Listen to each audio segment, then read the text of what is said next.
Hello, everyone. Welcome to the Richest Men in Town podcast. I'm Mike Freeman, and along with my good friend and co-host Tyler Gould, we're excited to welcome you to our little podcast project. Tyler and I are just a couple of middle-aged husbands and dads driven to live our best lives. We want to be better every day, so here we'll be sitting down with great people. Not famous people, but great people that we admire, to learn their secret to living the rich life. Probably not the rich life you're thinking of.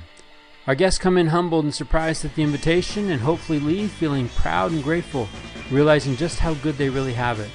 So pull up a chair, stay a while, and raise a glass with us as we toast our guests to the richest men in town. All right, Tyler Gould, how we doing? Mike Freeman, I'm doing phenomenal because I just got to spend a couple hours with Ralph Collins, so it's been great, man. I'm riding high. I actually felt an energy about this all day leading up into our time with Ralph. Ralph is truly one of my favorite people. He's one of the most genuine people you and I know. Yeah. It is fun. It is fun to get together with an old friend, and that's exactly what this was tonight. Yeah, I mean, he spends a lot of time. One of the things that we talked about tonight was truths that we learned from song lyrics, right? Ooh. And it was funny because you and I were having this. For that guy, I was going to say he just went right into it and nailed it, and I think people will enjoy that part of it. But I love tonight. I mean, I love Ralph. I mean, he's one of my favorite people. But he was making us. He had me laughing hard tonight, man. He's just a funny guy. But like you said, he's deep and he's genuine, and I love all of those things about Ralph Collins. Yeah, and we don't throw this out a lot. Let's be real. I mean, we're getting close to 100 episodes in. Here's a compliment that I saved for a select few, but Ralph Collins is solid gold. Oh, amen. Yeah. Right. Solid gold, and solid gold from the jump. Yeah. 8, 9 years old, faithful in a faith. 10 years old, faithful in truth restored and the ideas and the principles. And then I love the fact that he said, yeah, it made sense and it was logical, but it felt right. Yeah. At 10 years old. Yeah. And just kept building on that throughout it. I mean, till today, right? He's still building on it. Yeah. And I think that faith journey is unique. Yeah. Right. And that's what I love about it. Every person we sit down with, those answers to that, how did faith become your own? To a person, it's unique. Yeah. To a person, it's like a fingerprint. Yeah. And for Ralph Collins, it's beautiful, it's simple, and it's no drama. Yeah. Right? Ralph lived in drama, and he, looking ahead to the life he wanted to build, get rid of drama. As boring as possible, he describes it. I love that. I was just going to say, I love how he talks about how he's trying to live the most boring life possible, and his sister she said that she's trying to live the same way. I just love that idea. And you know what? Don't let Ralph fool you. He tells you that he's the most boring guy out there, but he's deep, and I would spend 2 hours of every day if I could with Ralph Collins. Well, and Ralph and Shauna. Yeah. Right. Absolutely. I mean, I think I don't know if you caught that, but when he said, talking about just that rich life and how it means being crazy in love with your wife. Yeah. And hey, let's give a shout out to Louise for letting Shauna and Ralph make that connection, because that's a good thing right there. So yeah, hinge moments galore in this one. And he calls them out, and some we help him call out. But like the idea of a conversation launching into a extremely well-respected legal career here in our community. And then even to hear kids following suit. And he's living a rich life. Yeah, not a person doesn't deserve it more than Ralph Collins, that's for sure. So yeah, and we cover the coast, right? Our story starts in upstate New York, quintessential New England area, Albany, New York, with the leaves and the snow. Sounded like Bedford Falls to me, you know. It did. It did. And then boom, we're in Inglewood. Yeah, that was a twist. Absolutely. And TWA and Ricky Nelson. So we'll drop some references in the show notes, because we go back and we do it right with Ralph Collins, right? Doubt your doubts. Focus. Sometimes we we get in trouble by focusing on the wrong things. A lot of nuggets. Yeah. A lot of nuggets from the life of Ralph Collins. I agree. And I just want to point out, as you listen to it, he's got a lot of deep lessons that he teaches, and he teaches some important truths about the woman at the well that I thought was very touching. And he sees himself as that, right? Yeah. He sees himself as that. Sometimes we would approach guests and the guests say, "Oh no, man, I've listened to your show. I'm not polished like your guests." And I just want to make sure that people understand that we may be polished up a little bit, but it's the process. Ralph Collins is polished up. He's living a great life, but he lets us in on his beginnings, and they were rough. Yeah. But in that friction that we're always talking about, in that process of living through rough experiences, that is what creates the gem that Ralph Collins is. Absolutely. Yeah. So I know that I loved it. And so that's the test, right? If you and I are hanging out with a good friend and we love what it is that we're doing with them, we know that it's going to translate into the lives of our listeners. And so nobody is doing it better than Ralph Collins. Ralph, thank you so much. I know it was not a comfortable yes. I'll do this and come on the show and talk about my life for 2 hours. Right. And I actually think he thought going in, he didn't have 2 hours worth. Ralph, you're wrong. We could do this. Like you said, I could do 2 hours with Ralph Collins every day. Every day. Yeah. So our listeners, you're going to love it. To Ralph, to Shauna, to the family. Thank you so much. He's a Rushmore kind of guy. And we're honored to have the opportunity to spend some time with him. To all of our listeners, thank you so much for the support. Thank you so much for being with us, whether you've been with us from the beginning, whether you're jumping on board to listen to maybe your good friend, Ralph. Enjoy this episode of the Richest Men in Town podcast featuring our friend, Ralph Collins. What's happening? What's happening, Tyler Gould? Oh, not much, man. I'm excited about tonight. I'm excited about, we're bringing an all-time classic tonight. Yeah. I'm really excited. I mean, if people don't know who we're having on the show, I feel bad. They should know this guy. They need to know this person. So I don't know if your missionary kid does this to you, but because we have a podcast, Grace, Sister Freeman will sometimes reach out and be like, "Hey, Dad, give me a mini podcast on this subject." Okay. No, my son does not do that. So on the commute, I'll just have my phone on, do a voice memo on the subject, send it off to her, right? Nice. Well, the subject, interestingly enough, right, is father figures. Okay. Right. And so obviously my growing up was absent of a dad. Yeah.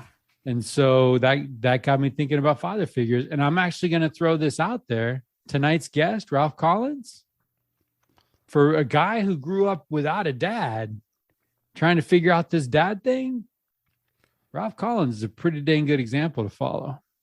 No, I would agree with you. Yeah. I would agree with you on that. Yeah. So I got all emotional. I'm kind of blubbering, talking to Grace about all these guys that have had a lasting impact on my life. Tyler Gould was named as well. And, models. So It was good. And then I threw one back at her. Okay. And which was what? So the question was, because she just hit her year mark on her mission. Yeah. What do you know right now that you didn't know a year ago? And have you got the response? No, not yet. Okay. Because hopefully she's obedient and she's going to wait till P-Day maybe to answer that, I'm assuming. Yeah, I would imagine that Grace Freeman would do that. if I had to guess. I like both of those questions. Those are I think it gets into really that. Cool. It gets into the conversation we had last week, the two of us, right? Like these secrets of adulthood or these things that we know. Yeah, I love that conversation. I mean, you know, the father figure thing is an interesting conversation. Yeah. And I think everybody's got, you know, I think if everyone dug a little deep, they've got a list, you know, and that's the thing. I mean, it kind of shapes up to be like a Canton, like a Hall of Fame kind of. Yeah, absolutely. You know, yeah, throwing a little Paul Chamley, a little Casey Johnson, a little Frank Adelman, a little Tyler Gould, my boys, right? Quinn, Toby, Gavin, just friends trying to learn from them, and Kent Wiseman and Doug McMullen and mission presidents. Yeah. Start to I think it put together quite a collection. Though I think that, you know, look, this whole project is about the people that intersect our lives and have an impact on our lives, you know, and I don't think I don't think father figures are any different, right? I mean, it's the same formula. It's people. If anything, come into life, and if anything, props to Grace for getting me stirred up. Right? It's kind of nice in the middle of the day where you're driving around and you're in your feelings. You know? Yeah, I like it. Fighting back some tears. It's kind of cool. Yeah. Right. Good day. Cool, right. Good day. Laugh. Think. Move to tears. Yeah. That's Galvano. That's a good. That is a good day. So I love it, man. And then you sent me a text asking about a song lyric that teaches truth. Ooh, yeah. I'm curious where your mind is when you send that text. So here's where we're at, right? Here's where we're at. I got a whisper. Okay. We got a little situation in the Reading Stake of the Church of Jesus Christ of Latter-day Saints where we're down a seminary teacher, right? Well, I'm over seminary in the stake presidency, and so I've taken it upon myself to intervene as a substitute. Okay. And no one but the kids knows that. Kelly knows that. Kelly doesn't know that I love it as much as I do, and I might not give it up. So this morning I'm hanging out with some kids and we're talking about the Holy Ghost. Yeah. Right? And how he testifies of truth. Okay. And we're trying to go with that. The prophet's admonition on Sunday, President Russell M. Nelson shared a message with California saints. Which I was hoping was going to be get the heck out of Dodge. I mean, what? It was like buckle down. Buckle down, right? Buckle down. And so for folks outside of California, we'll give you a little preview. He gave us 3 invitations: seek truth, make and keep covenants, gather Israel. And there was a 4th one in there, and it was buy real estate in Utah and drive the prices up. I think that was the other one.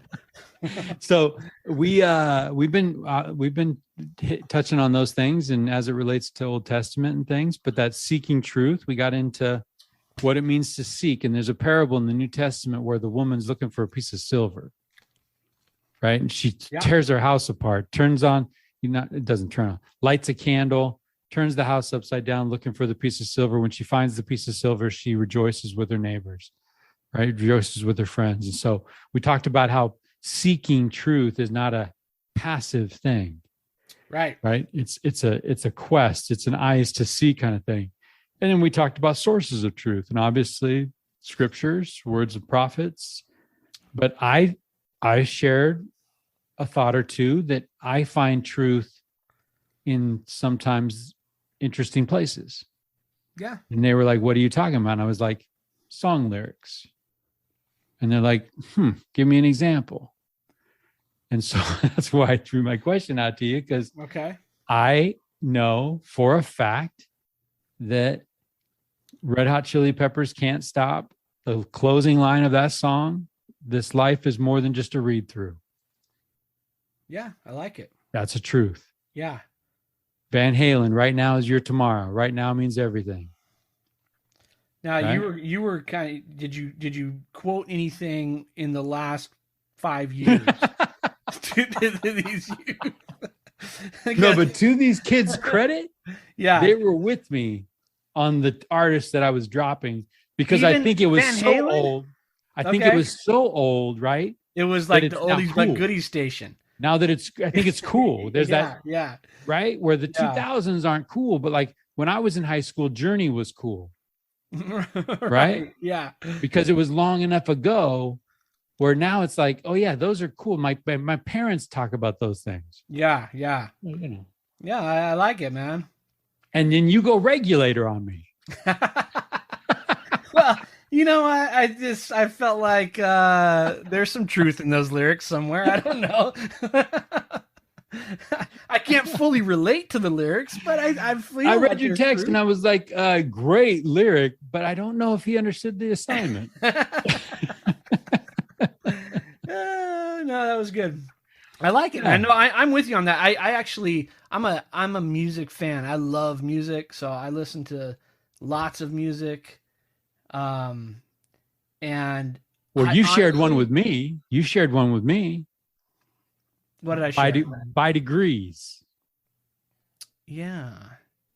Isn't there a lyric or something about Amalekaya and like the idea of coming down by degrees or something? I don't know. Maybe we'll edit that out. Yeah, we'll probably have to edit that one out. But that's Alma 47, I think, is where we're talking about, right? So, yeah, I love music, and I think that there's like a lot of times, if I'm in a frame of mind where I'm contemplative about things, and I have music on, it doesn't necessarily have to be sacred music. It could be anything, right? It can put me in a place where it connects me with things, and like nothing else, like very few things do. Yeah, absolutely. Yeah. So in fact, I was just listening the other day.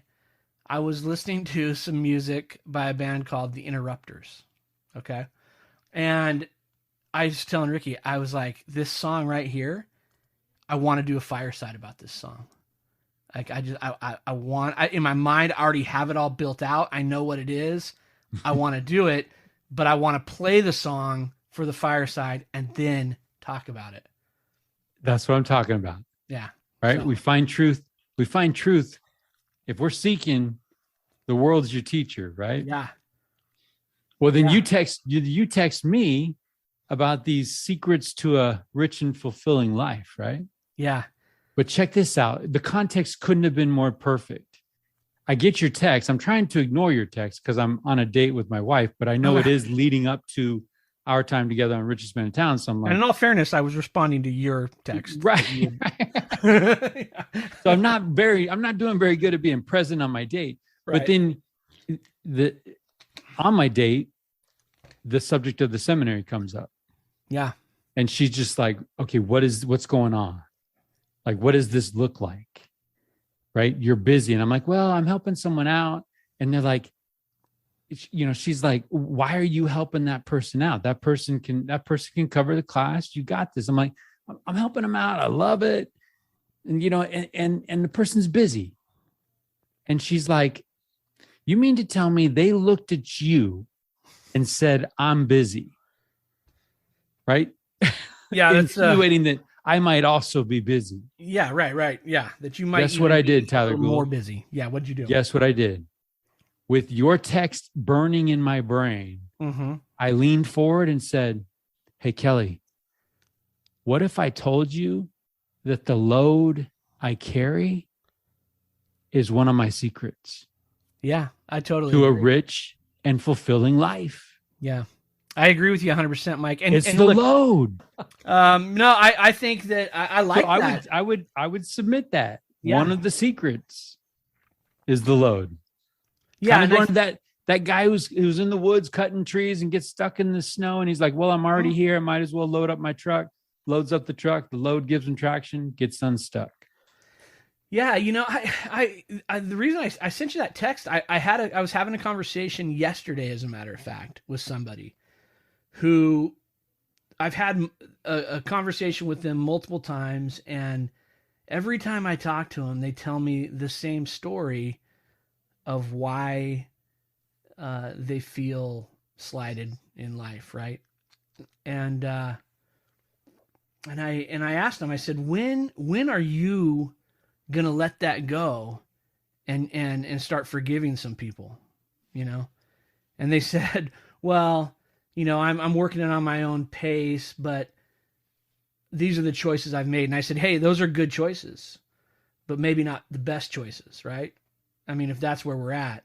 And so I just was thinking, like, after I had that conversation, I was thinking, gosh, how hard is life is hard, like, anyway, but it's even harder when we decide that we're going to hold grudges and we're going to let that eat us up and sort of let that, these few moments that we've chosen to be offended sort of be the defining moments of our lives, And so as I was thinking about my conversation last night when I got off the phone, I just thought, for me, one of the things of a fulfilling life is the ability to forgive and the desire to be forgiven.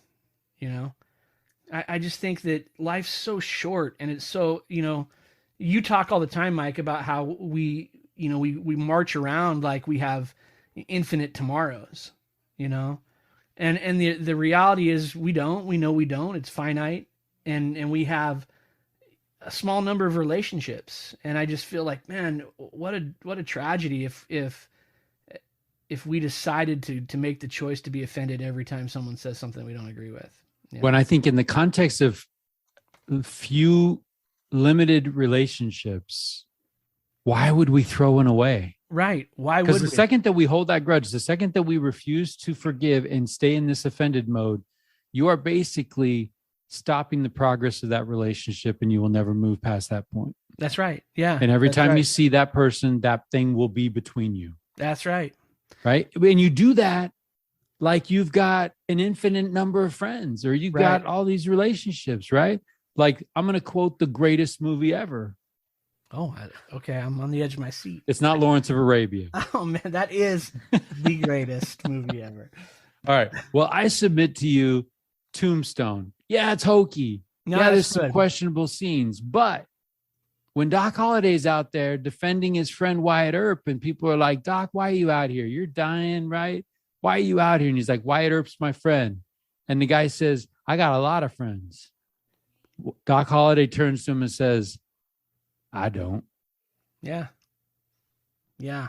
In the end, you've got a handful of relationships. They're jewels in your life. Yeah. Right? Let's take care of those relationships. They're not cast away. They're not disposable.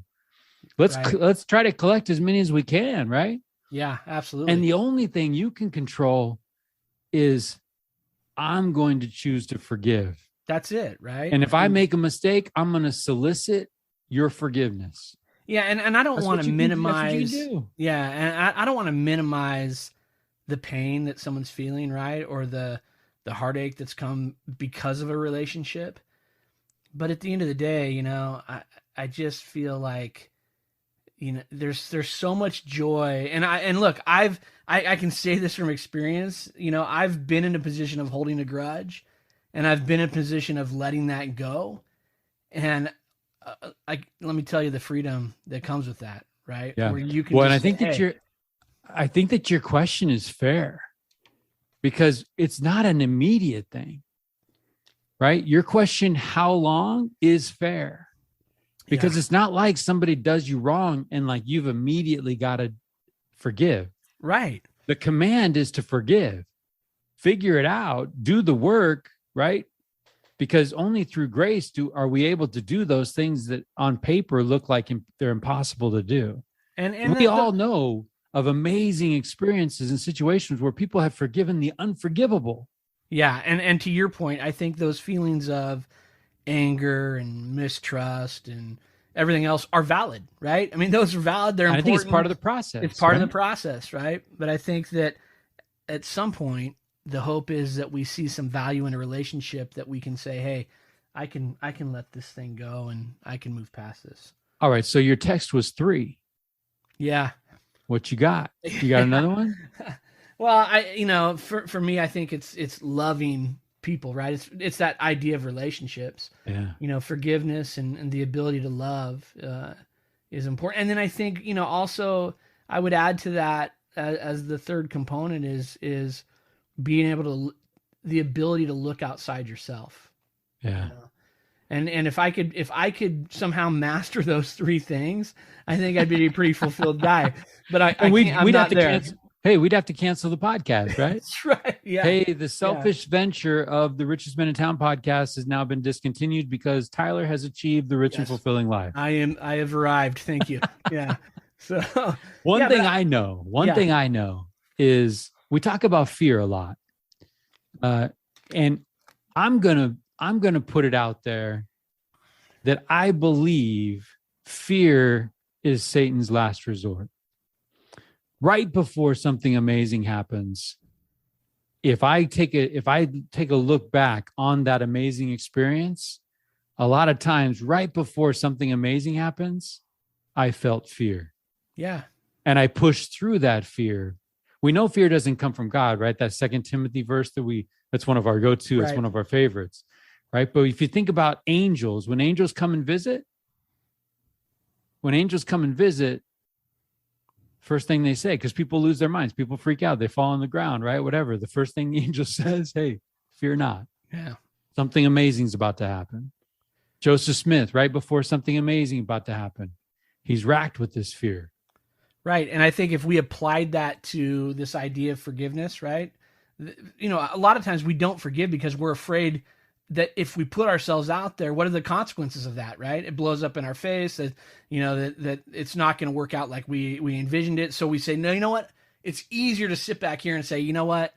I'm not going to put out the effort because that person did me wrong, So yeah. But it's almost like if you took out a piece of paper and in that situation just wrote down the question, what am I afraid of? Yeah. And ponder on that, right? What am I afraid of? Like let's go to worst case scenario. You're rejected, right? If you've offended someone and you go to apologize, they say, I don't forgive you. Yeah. That's on them. Yeah. Right. Well, and it's also, part of this too is, as I was having this conversation, was this idea of this narrative that's being told. It's like, we've talked on this podcast a lot of times about the story that we tell ourselves, and with very little evidence, right? And we can change that at any time, right? I mean, we've kind of built these things in that these experiences that happened, 10, 15, 20 years ago that were, that happened in the blink of an eye, and we've built them up to these incredible, insurmountable moments that are going to hold us back. And I just feel like, as I told this person, what if you just change that story? Like, what if the story wasn't about the hurt feelings and the anger, but it was about the relationship that you had with that person before all this stuff came up? Yeah. It'd be a different animal. Well, hey, I don't want to hold back Ralph Collins anymore. Yeah, let's kick the doors open, man. Ralph Collins is chomping at the bit, waiting in the waiting room, and I'm going to let him in. Do it. And I'm going to hit him right away with some crazy questions. I'm excited about that. You haven't seen Ralph Collins in a while. It's been a long time. Ralph Collins, are you with us? How are you guys? Ralph, how are you? I am good. How are you guys? Fantastic. Good. Ralph Collins, let me reacquaint you with our good friend Tyler Gould. You recognize this guy? Who are you? Yeah, it's the glasses. I'm old, man. All of us are, right? That's right. Welcome to the Richest Men in Town, Ralph Collins. How are you? I am good. Thank you for having me. Well, you're probably nervous because you've been in the waiting room for a little bit and you're probably thinking, what in the heck have these guys been talking about? And what are they going to throw at me? Yeah. And I thought, well, since you're having such a good time yakking, I would run down the hall and, I would be right back and you probably still wouldn't be on, but you caught me. That was a safe bet. These guys are blowhards. They're going to talk all night. Oh yeah, you got to be careful. You guys are, and I'm. You're interviewing a lawyer, so that's true. Hey, do you have any? Give you a really long one. Do you have any cool disclaimers or anything? Like we love interviewing military people and State Department people because they always come into the show with some kind of disclaimer, like their views do not represent the United States government. Do you have any cool legal disclaimers that we can do in that quick lawyer voice? I think I could say the same thing. My views do not represent those of the U.S. government. That would be a true statement. Or Shauna Collins, right? Yeah. I will try my best not to mischaracterize what she would say. I love it. That's a great disclaimer. Yeah, so we've been a little bit all over the place, Ralph, and if you know us, like, that's par for the course. So we're looking forward to tonight. We're looking forward to jumping in, connecting with a dear friend, someone that Tyler and I both admire, and thus the invitation to come on the show, right? So, well, and back at you guys, because if I didn't feel that way about you two, I would not be sitting here. Well, we appreciate that. Appreciate that. Hopefully you feel like that when we're done. I hope so too. All right. So here's a little bit of the backdrop. So you're jumping in on a moving train, and we've been talking a little bit about let's hit them with the truth question. Tyler, okay. You ready for this, Ralph? Hit me. I was subbing in seminary this morning, and we were talking about the prophet's invitation to seek truth. Yep. And we were getting into that verb seek and talking about how it's an active process. And we talked about sources of truth and where we can find truth. And then Mike Freeman kind of went off the rails a little bit and started indicating that other aspects of life can give us truth, not just the Holy Bible or scriptures or prophets. In fact, I even went as far as saying, I've found truth in song lyrics. Yes. When I throw that out to you right off the cuff, is there any particular song lyric that you listened to at one point and it's like, oh man, that's a true principle? I can give you two, Alex. Oh. All right, I love this. The really obvious one that we don't have to talk about a lot is the Cats in the Cradle, Harry Chapin. Oh yeah, that's a very sobering one. And part of what I guess you may ask is, what my upbringing was like, and it wasn't ideal. And I remember hearing that song and just thinking, I do not want to be that guy. Mm. I don't want to be that guy. And I was a member of the church by that point in my life. I joined the church when I was 10. And so not being that guy and applying gospel principles and having a good home was a big deal to me. The other one that you may not know, there was a guy named Ricky Nelson who was a popular singer in the 50s, and his family had a TV show. It was Ozzie and Harriet, and he was a child actor in that family. And so he had a bunch of songs that were popular in the 50s. And my mother had one of those albums that we would play every now and then when we were growing up. My sister and I would put it on and listen to it. And when he was past his prime musically in the early 70s, he came out with a song called Garden Party. Oh yeah. I don't know if you the song. That. Yep. That was really helpful to me when I was growing up. Basically what the song's about is that he and a bunch of other quote unquote has-beens were asked to go to Madison Square Garden and do a, nostalgia tour basically. And he talked about, the other people that were there and, what the experience was like. And he got reacquainted with these old songs that he used to sing. And the refrain to the song is basically, it's all right now. I've learned my lesson well. You can't please everyone. You got to please yourself. And what the reason for that refrain was he wanted to not only sing the old songs, but he wanted to move forward.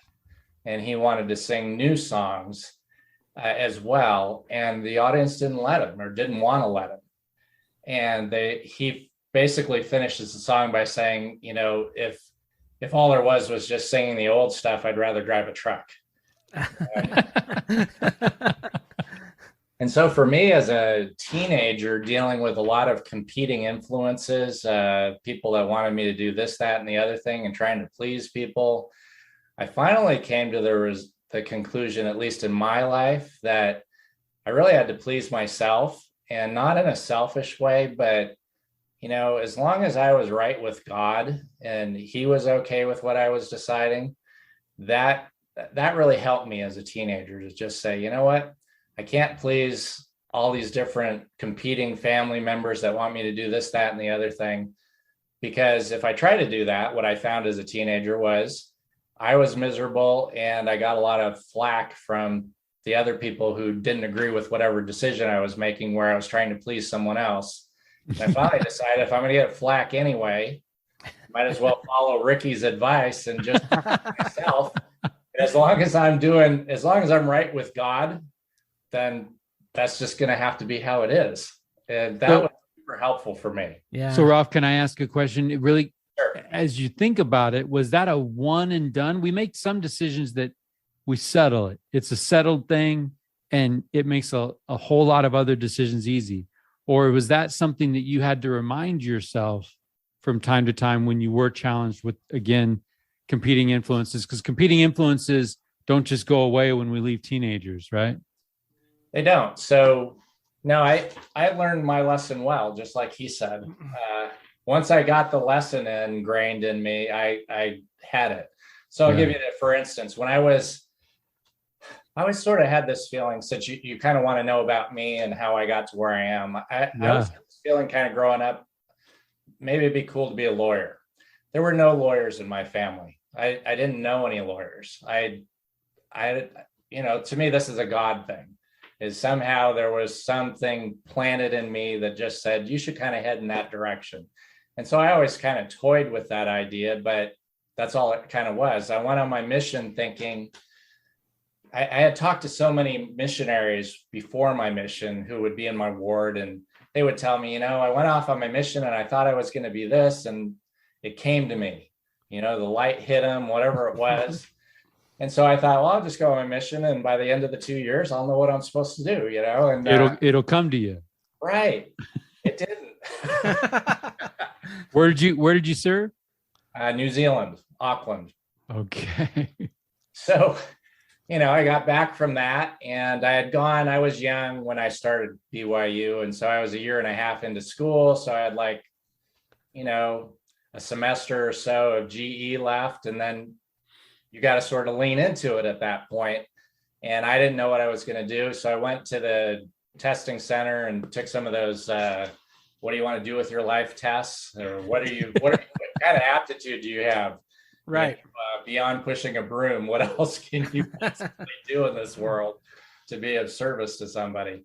And it kept coming up law. I took it a couple different times, and I thought, well, that's interesting, So, all right, so what do I do? So I went and talked to the only lawyer I knew. He was the chorister and choir director in our ward, and he was very sharp guy, but very kind of to himself. So I didn't know him very well, but he was the only lawyer I knew at all. And he was an administrative law judge in New York State, meaning, if the Public Utilities Commissioner, whoever it was he was a judge for, had cases that had to be heard, he was the judge who was appointed to do those. So I went up to him one day after church and just said, Brother Vernew, can you tell me, this is what I think I need to do. I have no clue what I'm even getting into. What would you major in if it were you and you were, starting over? And he said, I'd either major in math or I'd major in English. And he says, the reason why is that as an attorney, you have to think in a logical progression. You have to start somewhere and you have to end up someplace that makes sense, and it's step by step or line upon line, however you want to say it. And he said, math makes you do that. And he said, English makes you do that. And I thought, well, I'm not doing math. So I kind of limited it. So I picked English. I told my parents I was going to major in English, and my stepfather was an accountant, and my mother, was just difficult. And both of them said, what in the world are you doing? You're going to get out of college and you're going to have a liberal arts degree, and what are you going to do with it? Which scared me too. Sure. Yeah. But now I knew this was what I was supposed to do. And you had Ricky playing in your mind, right? I did. Yeah. So I finally just said, well, this is what I'm doing, and they were going to have to live with it, and I was going to have to live with it. And hopefully I was making the right decision, but I knew if I swapped and, tried to become an accountant like my stepfather, I was going to be miserable. Or if I tried to do something else that I wasn't really wired for, I was going to be miserable. So, you know how it is. You don't know what you're doing. You're fumbling your way through. It's that, seeing through the glass darkly thing. So I took English, and it turned out to be, one of those tiny hinges things that you guys talk about, which was, so I'll give you an example. I go to a class where we read Frankenstein. And so the classic thing would be the teacher would say, all right, today we're having a professor would say, we're having an exam today or a quiz today on, she or he would write some thesis or some question on the board and say, you got 50 minutes, write an essay. So you'd sit down and you'd kind of block out, outline something, and then you'd write it. You had, that period of time to do it. So I went to law school, and, you'd take a law exam and they'd say, okay, here's this fact pattern. Here's an accident happened or whatever it is. You've got 50 minutes to write how you should analyze this. And so you sit down and you outline your answer, and then you write it. I mean, it was English just in law school. Yeah. Wow. And it was amazing how much that benefited me in getting through law school. And then, I'm a good writer, and I'm a good writer because I had a fantastic professor and other good professors at BYU who taught me how. And it's been a blessing to me my whole life. So if that answers your question. Yeah. No, that's a great answer. I love that. Let's hit him with another. This is, we're hoping it becomes routine. We sometimes forget, Tyler, but Ralph Collins, what is one thing a man should be able to do? Tyler and I are compiling a list of things a man should be able to do. I think right now we've got ride a horse. and there's a debate about that one. So, So the list is a budding list. We're just getting started, but we're curious. In your experience as a man, a husband, a father, what is something a man should be able to do? Well, I'm going to give you an unorthodox answer because of my background. And those are our favorite. Yeah. Enough money so that you can hire people to do the things that you probably have on your list that I should know how to do. That's the honest to goodness truth. I didn't grow up with somebody that taught me how to, build walls and fix plumbing and do all of that. But the one lesson I got from my accountant stepfather was, if you can make more money than the guy you hire to fix your stuff, you are doing well. That's what you need. And I've learned that lesson as an adult. I ripped off siding off of our house several years ago. I made less money that year trying to save a buck than if I'd have just stayed at work and worked longer.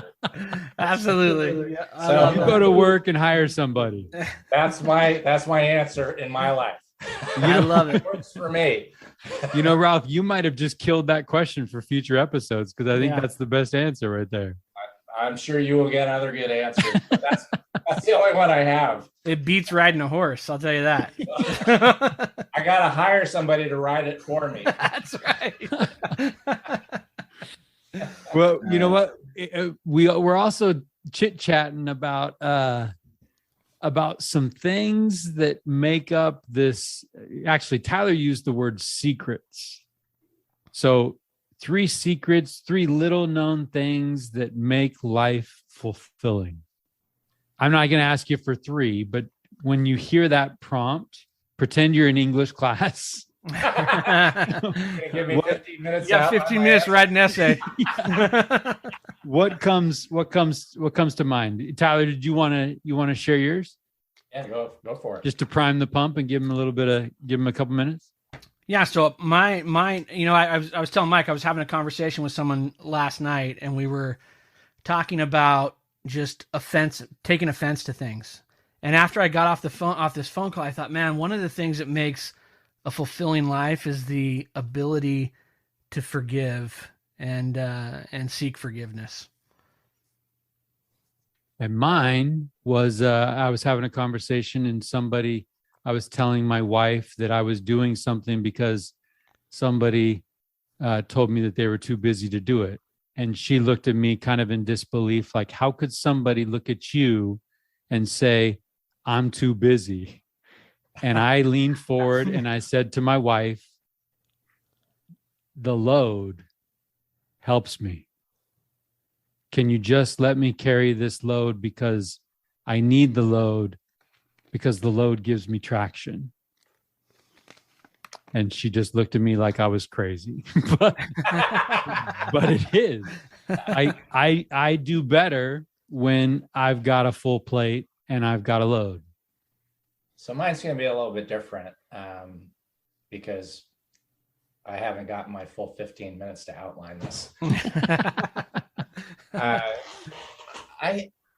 I found a number of years ago that my life went a lot better and I was a lot happier and my wife was a lot happier when I stopped fighting with her.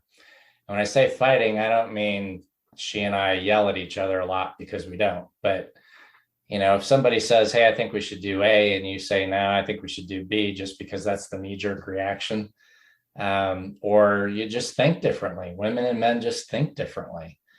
And I found that when I started saying yes to my wife a lot more than I did before that my life became a lot better in a lot of ways.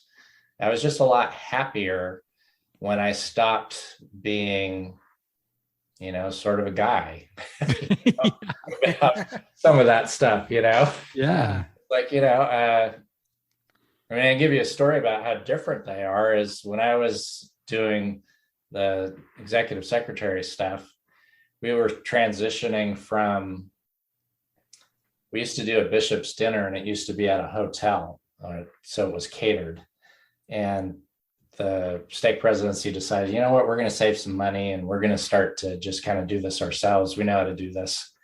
And they said, all right, Ralph, we want you to set this up. So we had to have it at the stake center. I had to get a speaker. I had to get food. I had to do I had to make sure this thing happened.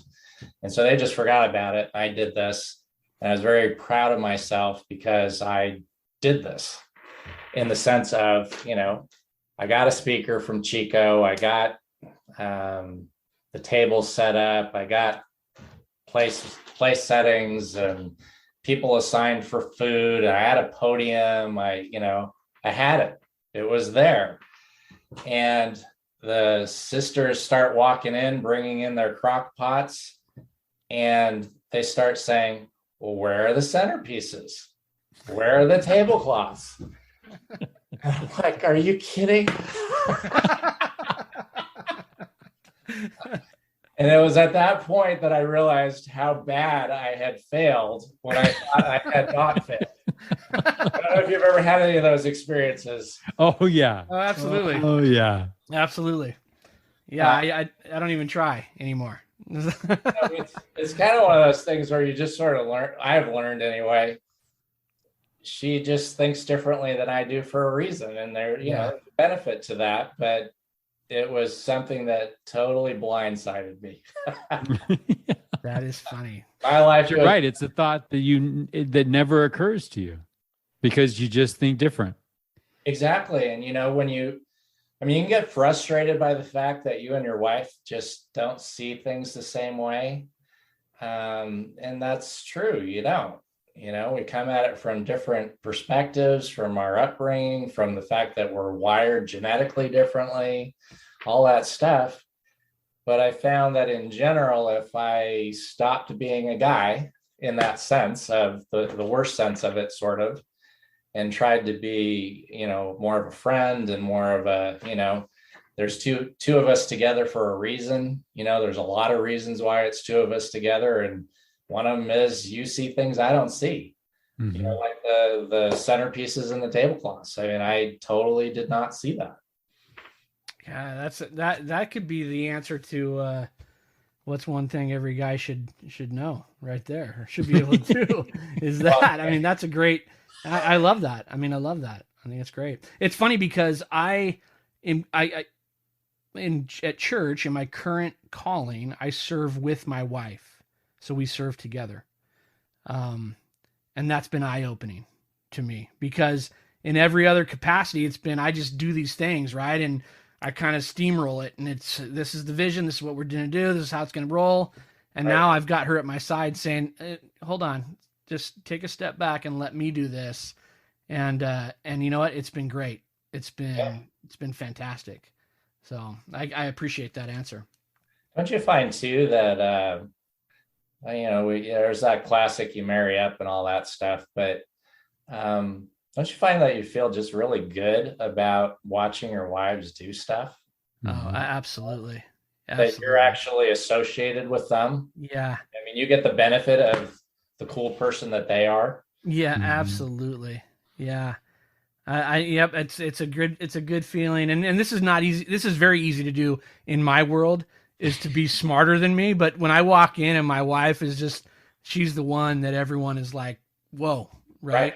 That's a great feeling. I love that. Yeah. I mean, I don't think there's any better feeling than to be introduced as Kelly's husband.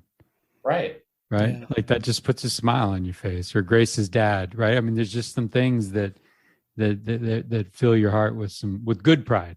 Well, you want people to recognize what you already recognize in your wife, right? Mm-hmm. I mean, in your spouse. I think that's important. I think so. And I think that sometimes it helps you remember sometimes. Yeah. You know, and Tyler, I'm going to take a chance here, and you can mark it and maybe edit it and cut this out. But we got 3 or 4 of those already tonight. Yeah. I've only given you 4 answers. So what does that mean? So far to date, Ralph, the only person that's been edited is Mike Freeman. So, but honestly, this weekend I ran into somebody, and this person is in a totally different place than I am.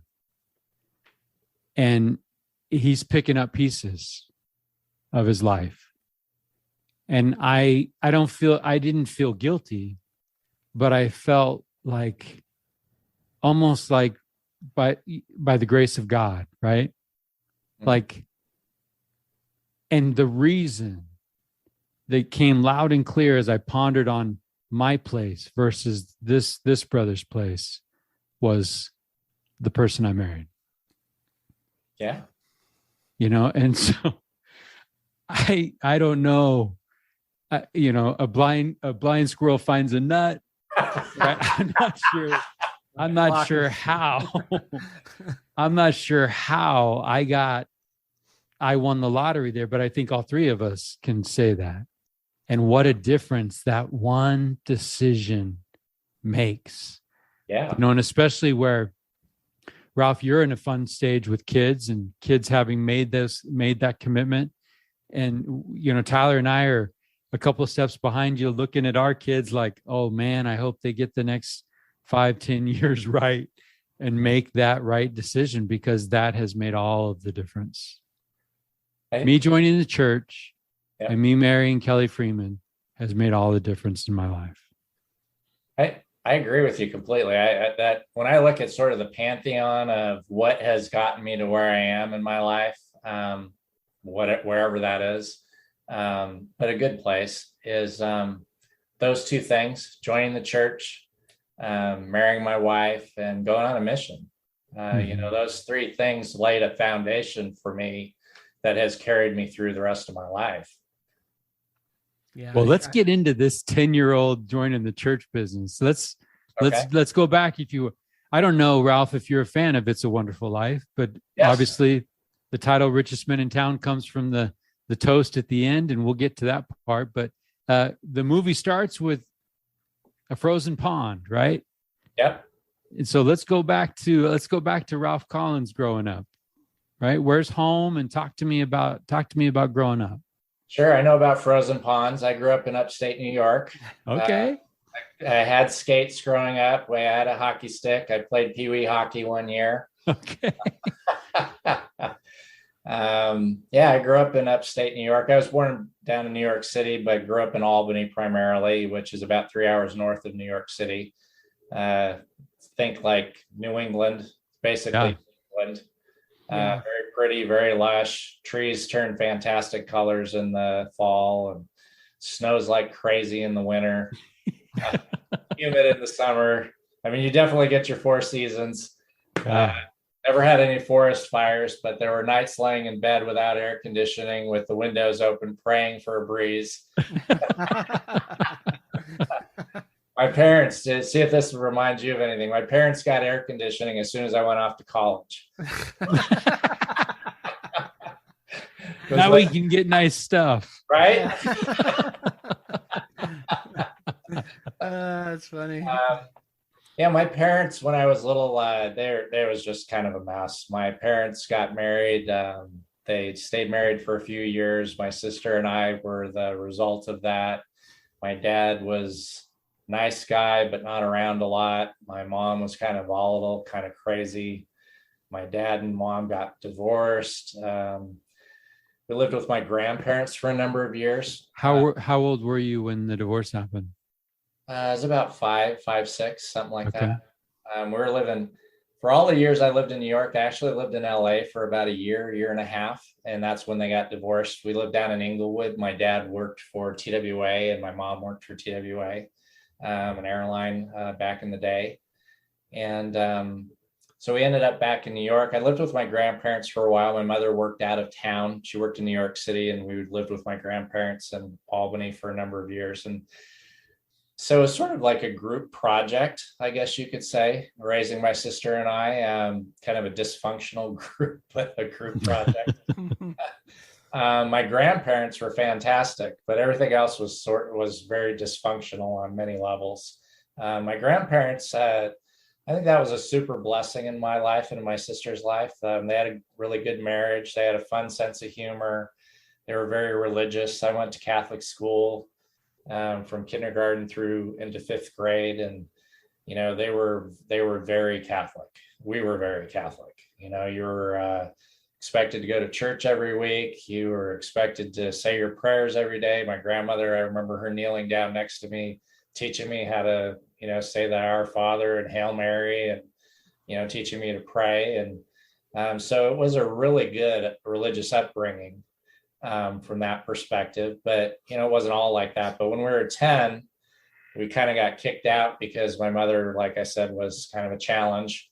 And so it was my mother and my sister and I living in an apartment, and the missionaries came by on Memorial Day knocking on doors and just said, would you like to be closer to your family? And my mother said yes. And I'd never heard of Mormons in my life. And, you know, 3 weeks later, I was one. Were you aware, Ralph, were you aware of the dysfunction as a kid? Or was it normal? No, I was pretty aware of it. I remember my mother liked my sister a lot more than she liked me. And my sister will tell you this. And I remember as a 10-year-old, 11-year-old, 12-year-old saying to my sister, you know, someday when mom's old, you're going to have to take her because I'm not taking her. So if you can imagine a 10-year-old and 11-year-old saying that was, pretty aware.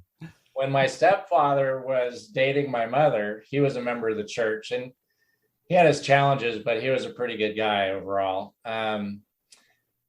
He asked me, he says, do you think I should marry your mother? Which is kind of interesting. I was a 12-year-old. He asked me that. And I said, if I were you, I wouldn't. And that was going to be detrimental to me because he represented a lot of stability that I didn't have. Yeah. And they did get married, and it was challenging in a number of ways, but also there was a lot of stability with it. We had financial security that we hadn't had before. And so it was, you know, kind of chaotic, not the best. When I was sort of kind of transition into some of the stuff you're interested in, I remember as a return missionary dating people and thinking, you know, how will I do? You know, if I get married to somebody, when I get married to somebody, can I keep it together? Can I do this? And that was a legitimate worry I had as a 21-year-old, 22-year-old, just because I didn't have any good role models other than my grandparents. Yeah. But the church was a big deal in that regard. I mean, you learn the principles of how to do the right things and how to be the right person.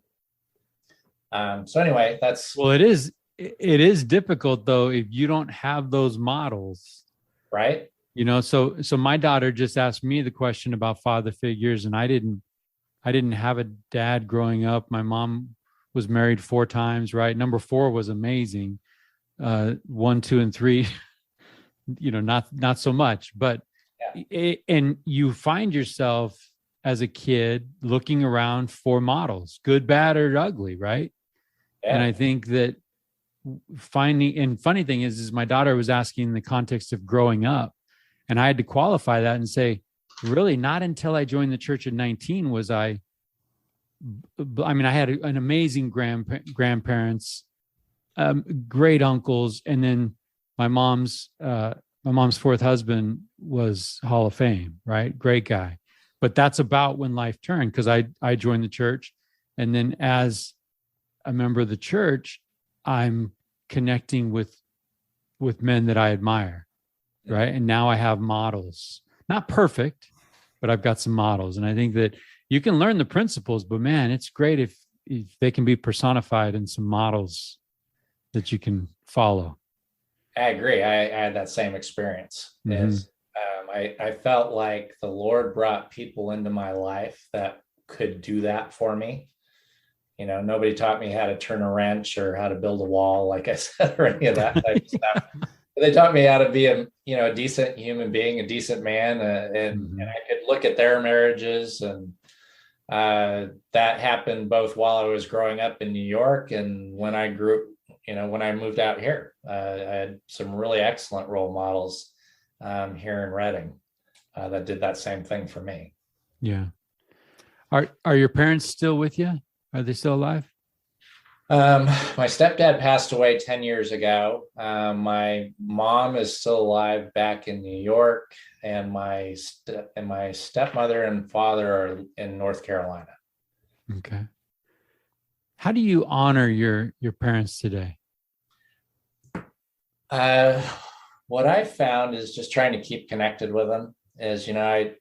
My dad's very much not a connection type person. He's a nice person. If you sat and chatted with him, you'd really like him. He and his wife, my stepmom, are really nice people. But there's kind of a disconnect there, and maybe from his childhood and upbringing. But I don't hear from him very often. So I try my best to, contact him, once a month or so, usually via email or something like that, just to kind of do a rundown of here's what everybody's doing and just try to keep that connection going. My mother, I don't keep track of. She's, for me, I think toxic. And so I stay away from that one. But I try with my dad and my stepmom in those ways. So it's kind of one of those things. You apparently experience some of that. Yeah. Can you, I don't want to pry, but can you just talk to me and let me in a little bit on where you became aware of that toxicity? Oh, right. Oh, okay. There was early on, kind of along the lines of that dysfunction, you realized, hey, that influence is not good for you. Oh yeah. Yeah. And then even more so when my stepdad was the kind of guy who he went to school on the GI Bill. He was the only one out of his family who went to college. He was born in 1930. He had a toothache when he was 17, and he lived with his mom. His mom wasn't married. She had these kids. She was kind of a tough lady. And he said, I have this toothache. I think I need to go to the dentist. And she was like, I'm not paying for that. And he says, well, I have a good mind to go in the Army. And she said, good idea. And she oh my goodness, helps him pack his bag and takes him down and enlists him. And so he ends up in Guam when they were clearing out the caves from the Japanese soldiers that were still there after World War II. So he got in just after World War II. And right before he was going to get out, Korea started. So he ended up in Korea for a year at the beginning of that. And so when he got back, he had that GI Bill. And so he was able to put himself through school. And did well for himself. So that's why I was saying earlier, we ended up with financial stability from that. And, he was a good guy. He was just volatile. He was kind of one of those, you get some really good stuff and you get some stuff that's not so good, but it was better than what I had before. Yeah. I love him, but he was tight. There was always money for what you needed if you needed it. So, if the chips were down, the cash register opened up. But if you didn't really need it, then you weren't getting it. So, like, for instance, we used to be able to fly practically for free on TWA because my mother worked for TWA. And so you would get these passes and you could go wherever you wanted. That TWA flew for free. Or you could pay $8, and later they changed it to $20 for a first class seat. And so, we were going someplace, Hawaii or something like that. And we had this discussion about that we were flying coach. And I said, well, it's only $8.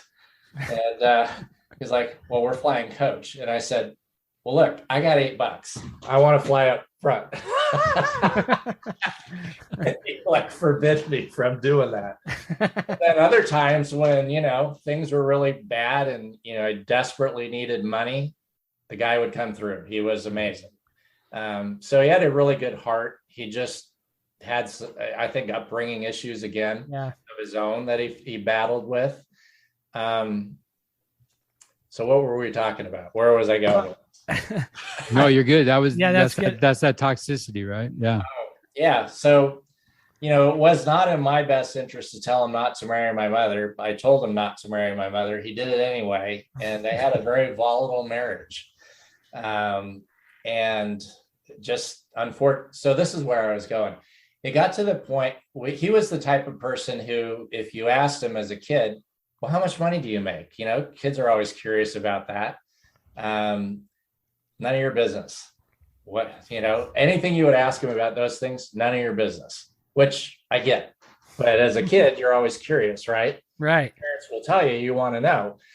And when this was like 2009, he got really ill. And the last few years of his life, he was really ill. He had congestive heart failure and stuff like that. I remember him, I went out on a trip and saw him, and he had the kitchen table full of all these financial papers. And he said, I need you to take over and be the trustee of my trust now and do all this stuff. And it was just shocking that this was the same person who wouldn't spend the $8 and who wouldn't tell me anything about what was going on. And suddenly here was everything. And so for the next 3 years, I did that for him from 3,000 miles away, and took care of paying his bills and making sure he got what he needed. But during the course of that, I guess now that I remember where I was going with this, my mother and he fought, and he was running out of steam. He just didn't really have the will for the fight anymore. But she did. And so I ended up almost like a proxy for him, trying to protect him from her. And I had 3 years of that. And it was just rough. And so bad that when we went out for his funeral, my mother saw my wife and said, well, what are you doing here? It was that kind of thing. And I have not heard from my mom since then. And that's for me a good thing, because it was a very bad relationship for my entire life. And so, from that perspective, that, I should have a relationship with my mother, but I don't. And it's actually better that I don't. Yeah. My other parents are, just distant, but not toxic. So I try to, going back to answering your question, I try to honor them by keeping a connection there, because I do want to honor them. I know I need to honor them, and it's a good thing to do that. Ralph, I'm wondering if you go back to that when you're 10 years old in an apartment and the missionaries knock on the door. Is mom embrace that message? How does the reception of that at that time? She did. Okay. She did. I think, as I've kind of thought about it over the years, I think that it's a sort of a you get into the habit of going to church, you go into the habit of doing these things, but I don't know that it's necessarily a thing that takes you to the next level where you go, well, maybe I need to be a little introspective about, Right. What's going on in my life. I don't think that that's ever really gotten there. It is interesting though that, the missionaries knock on the door, the status of your relationship with your mom, it's volatile, but you look now and you say, gosh, some of the most transformative things for me was joining the church and serving a mission. And I sometimes think like it's sort of a miracle, right? I mean, you have that situation and your mom opens the door and says, yeah, I'll listen to that. And that ends up being a thing that's a big part of who you are today. Oh, it's huge. Yeah. It's why I'm where I am. And, yeah, really, it helped me avoid, so many disasters. Because, with the upbringing you have when you're going through that kind of stuff, there's all kinds of different paths you can go down that will mess you up in a big way. Mm-hmm. And because of the church, I mean, getting it at 10 years old, after having been an active Catholic and then, transitioning to being an active member of the Church of Jesus Christ of Latter-day Saints, and getting that guidance in that direction, the principles to live by and the stories and seeing. So it's a little bit like social work, I guess. In the sense that it's like a case study. When it's not your life, you can, missions were like this too, is you got to see people and how their lives were going. And you go to your mission and think about it. Every day you knocked on people's doors and you met people and you got to see the results of a lot of decisions. Yeah. You got to know them.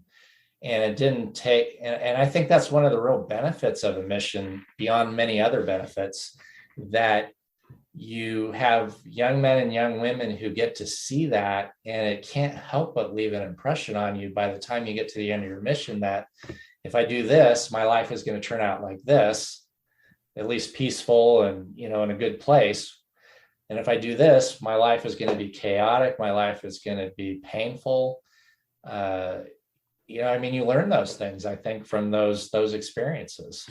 So, Ralph, could you walk us through that journey of, I think one of the things that we love is the unique faith journey of folks. So from a 10-year-old, when did faith become a real, a power in your life?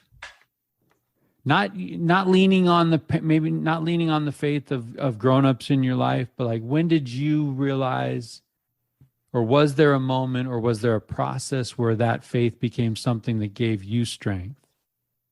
I think it always did. I think it probably just a gradual process for me anyway.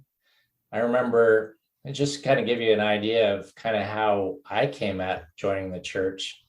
As a Catholic kid growing up, I knew that the Catholic Church was true. And the reason I knew the Catholic Church was true was because Peter was the first bishop, essentially, of Rome, or he had those keys. On this rock, I will build my church. And then he passed those on to the next one, who passed it on to the next one, and all the way down. I mean, there was that priesthood line of authority from a Catholic perspective. And so I remember coming out to Long Beach. We would go out to LA every so often when I was growing up during that first 10 years, because like I said, we had lived there for a little while when I was about 5 or 6.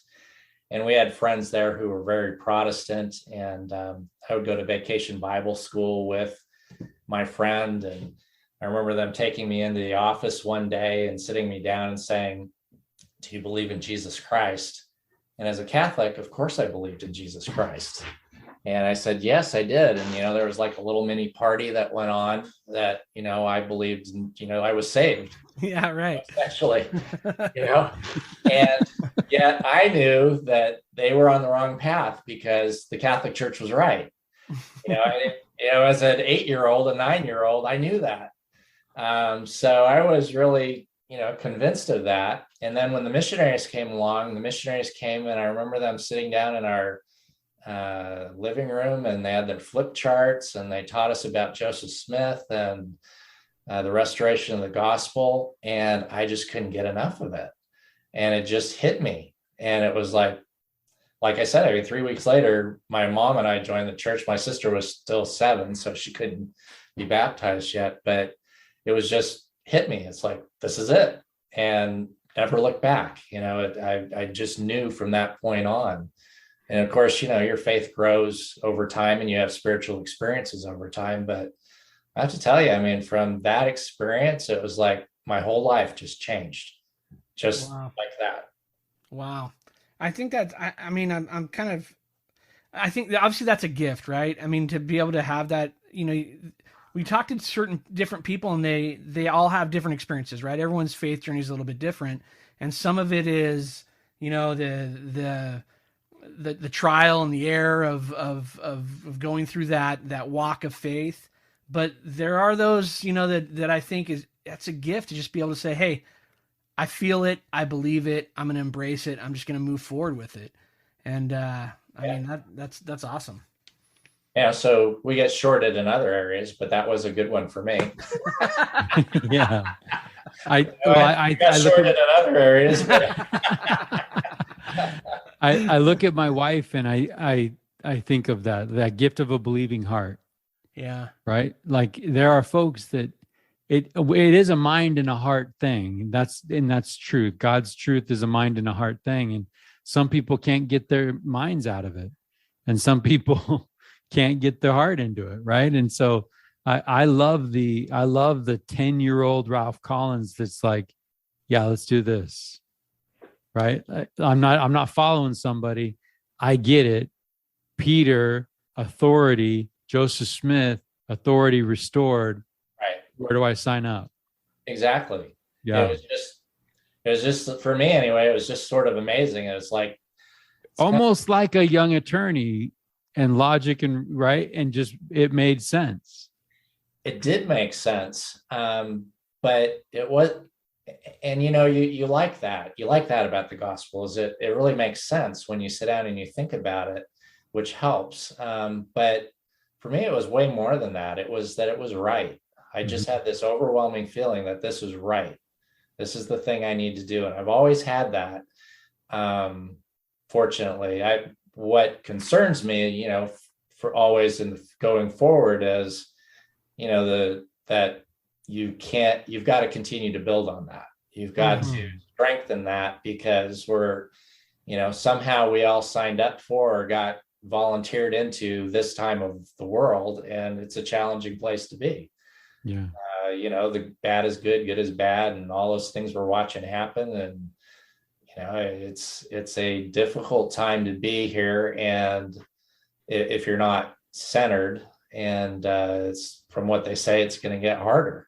And so I feel that even though I have that believing heart, I know that that's not enough.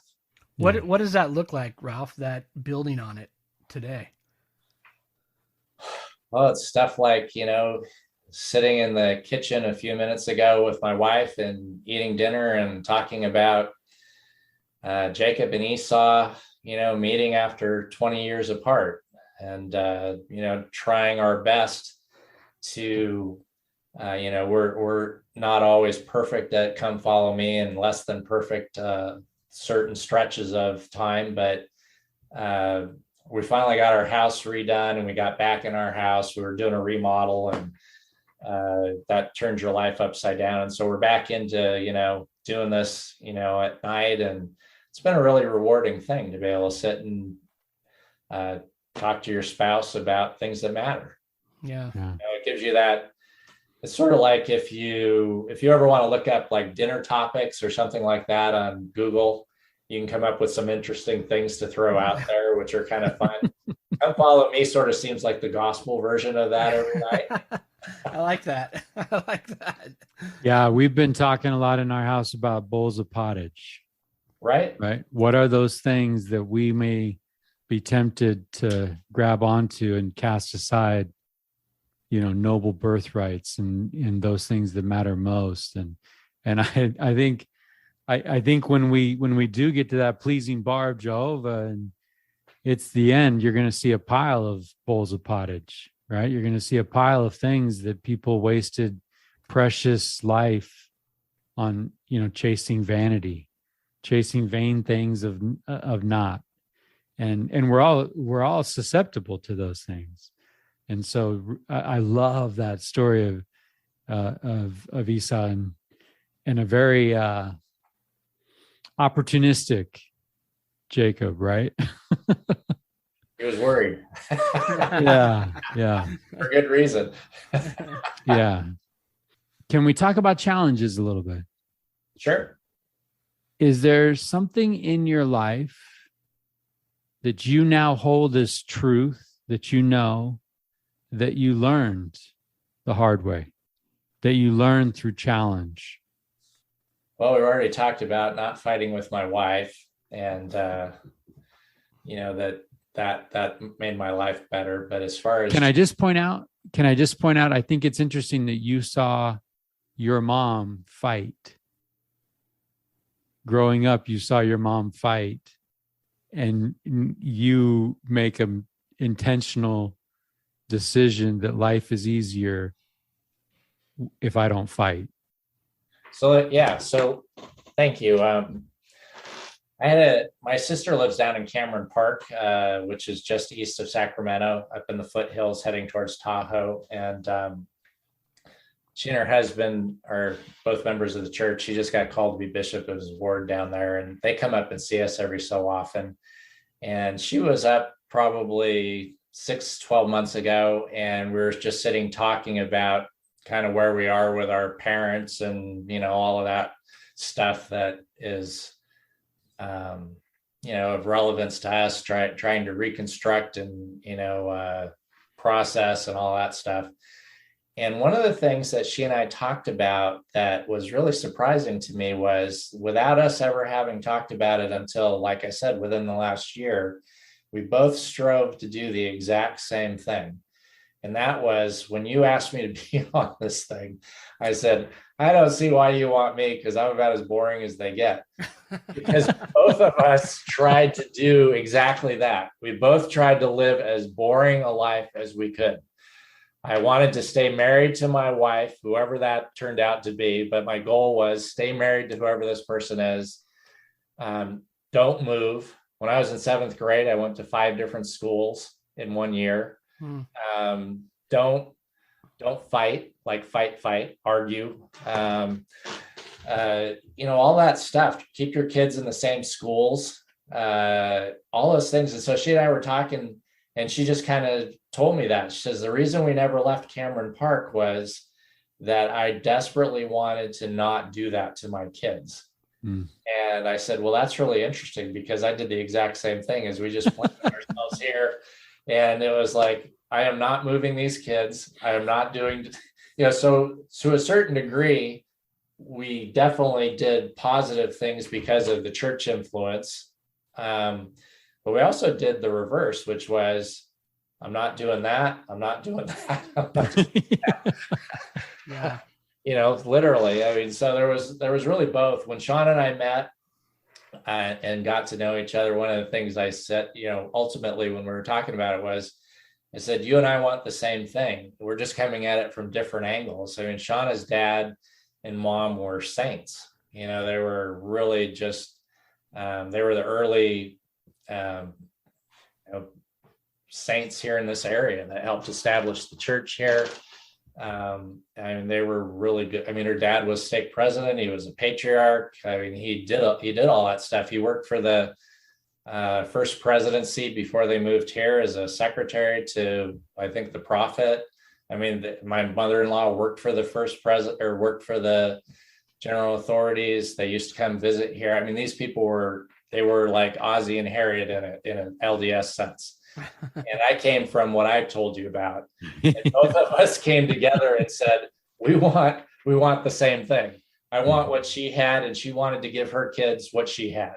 Mm-hmm. Yeah. And it's worked out that way. But it was, her taking a flyer on a kid who I don't know if I would have done it, but I'm thankful she did.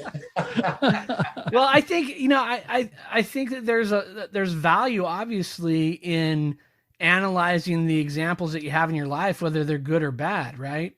And Mike and I were talking about this idea of the narrative that we build for our life story, and we can change that at any given point. We have the ability to say, hey, this was my experience, but that doesn't have to be my reality. That doesn't have to be the definition of me, and quite frankly, I look back on some things in my own life and think, yeah, that was really terrible, and I don't want to experience that again. But where I stand now, I'm grateful for that experience. It showed me something that maybe I didn't want or didn't want for those people that I love most. Right. So I think that there's some real value in that ability to be able to objectively look at it and go, okay, it was crazy, but now I know what I don't want in a situation. Well, that's one of the benefits of the scriptures. Is you right. don't have to do every single stupid thing there is in the world to do. You can read about other people who did it in the scripture and how it especially in the Old Testament. Yeah, especially the exactly right. Especially in that book. Yeah. Anything? So you're a few years removed from your missionary days in Auckland, New Zealand. As you think about it, what do you carry in your heart from those days? Oh, just great friendships. I remember sitting in my car one day thinking about how hard everything was on my mission, which same for you guys, they're just hard. Mm-hmm. And just thinking, anything anybody ever says about their mission when they get back was the best 2 years of their life. That's kind of the classic refrain.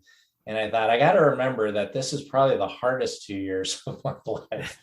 Not only were there a lot of good things, and fortunately, that's part of how life works, is you tend to remember the better things better. But I remember sitting there and thinking, you got to remember that this was hard and that you did a hard thing for 2 years. But that, I could do hard things. And that was a real benefit to me to learn that. But we've had mission reunions.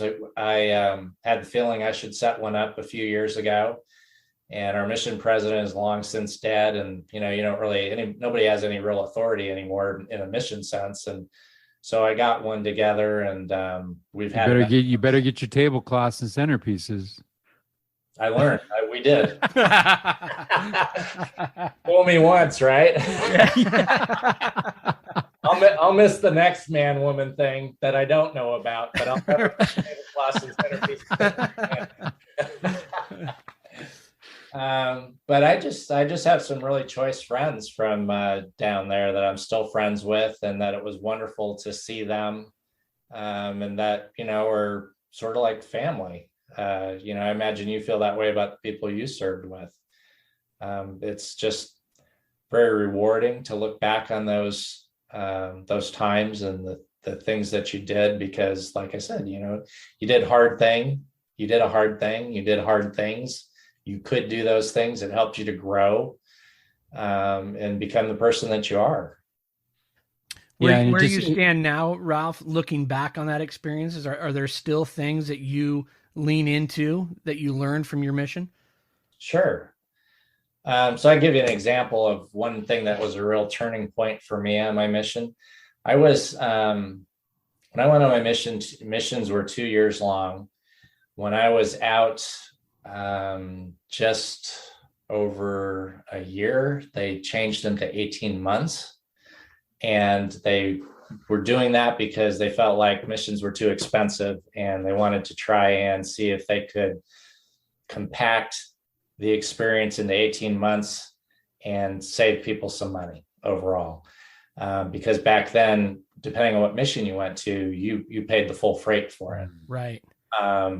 And so they changed them to 18 months, and I had to decide whether I was going to stay or not. And that was really kind of an interesting experience. They gave the mission president the task of going around the mission and interviewing all the missionaries and asking them what they wanted to do. And if you were out over 18 months, you could go home anytime from that day practically to the end of your 24 months.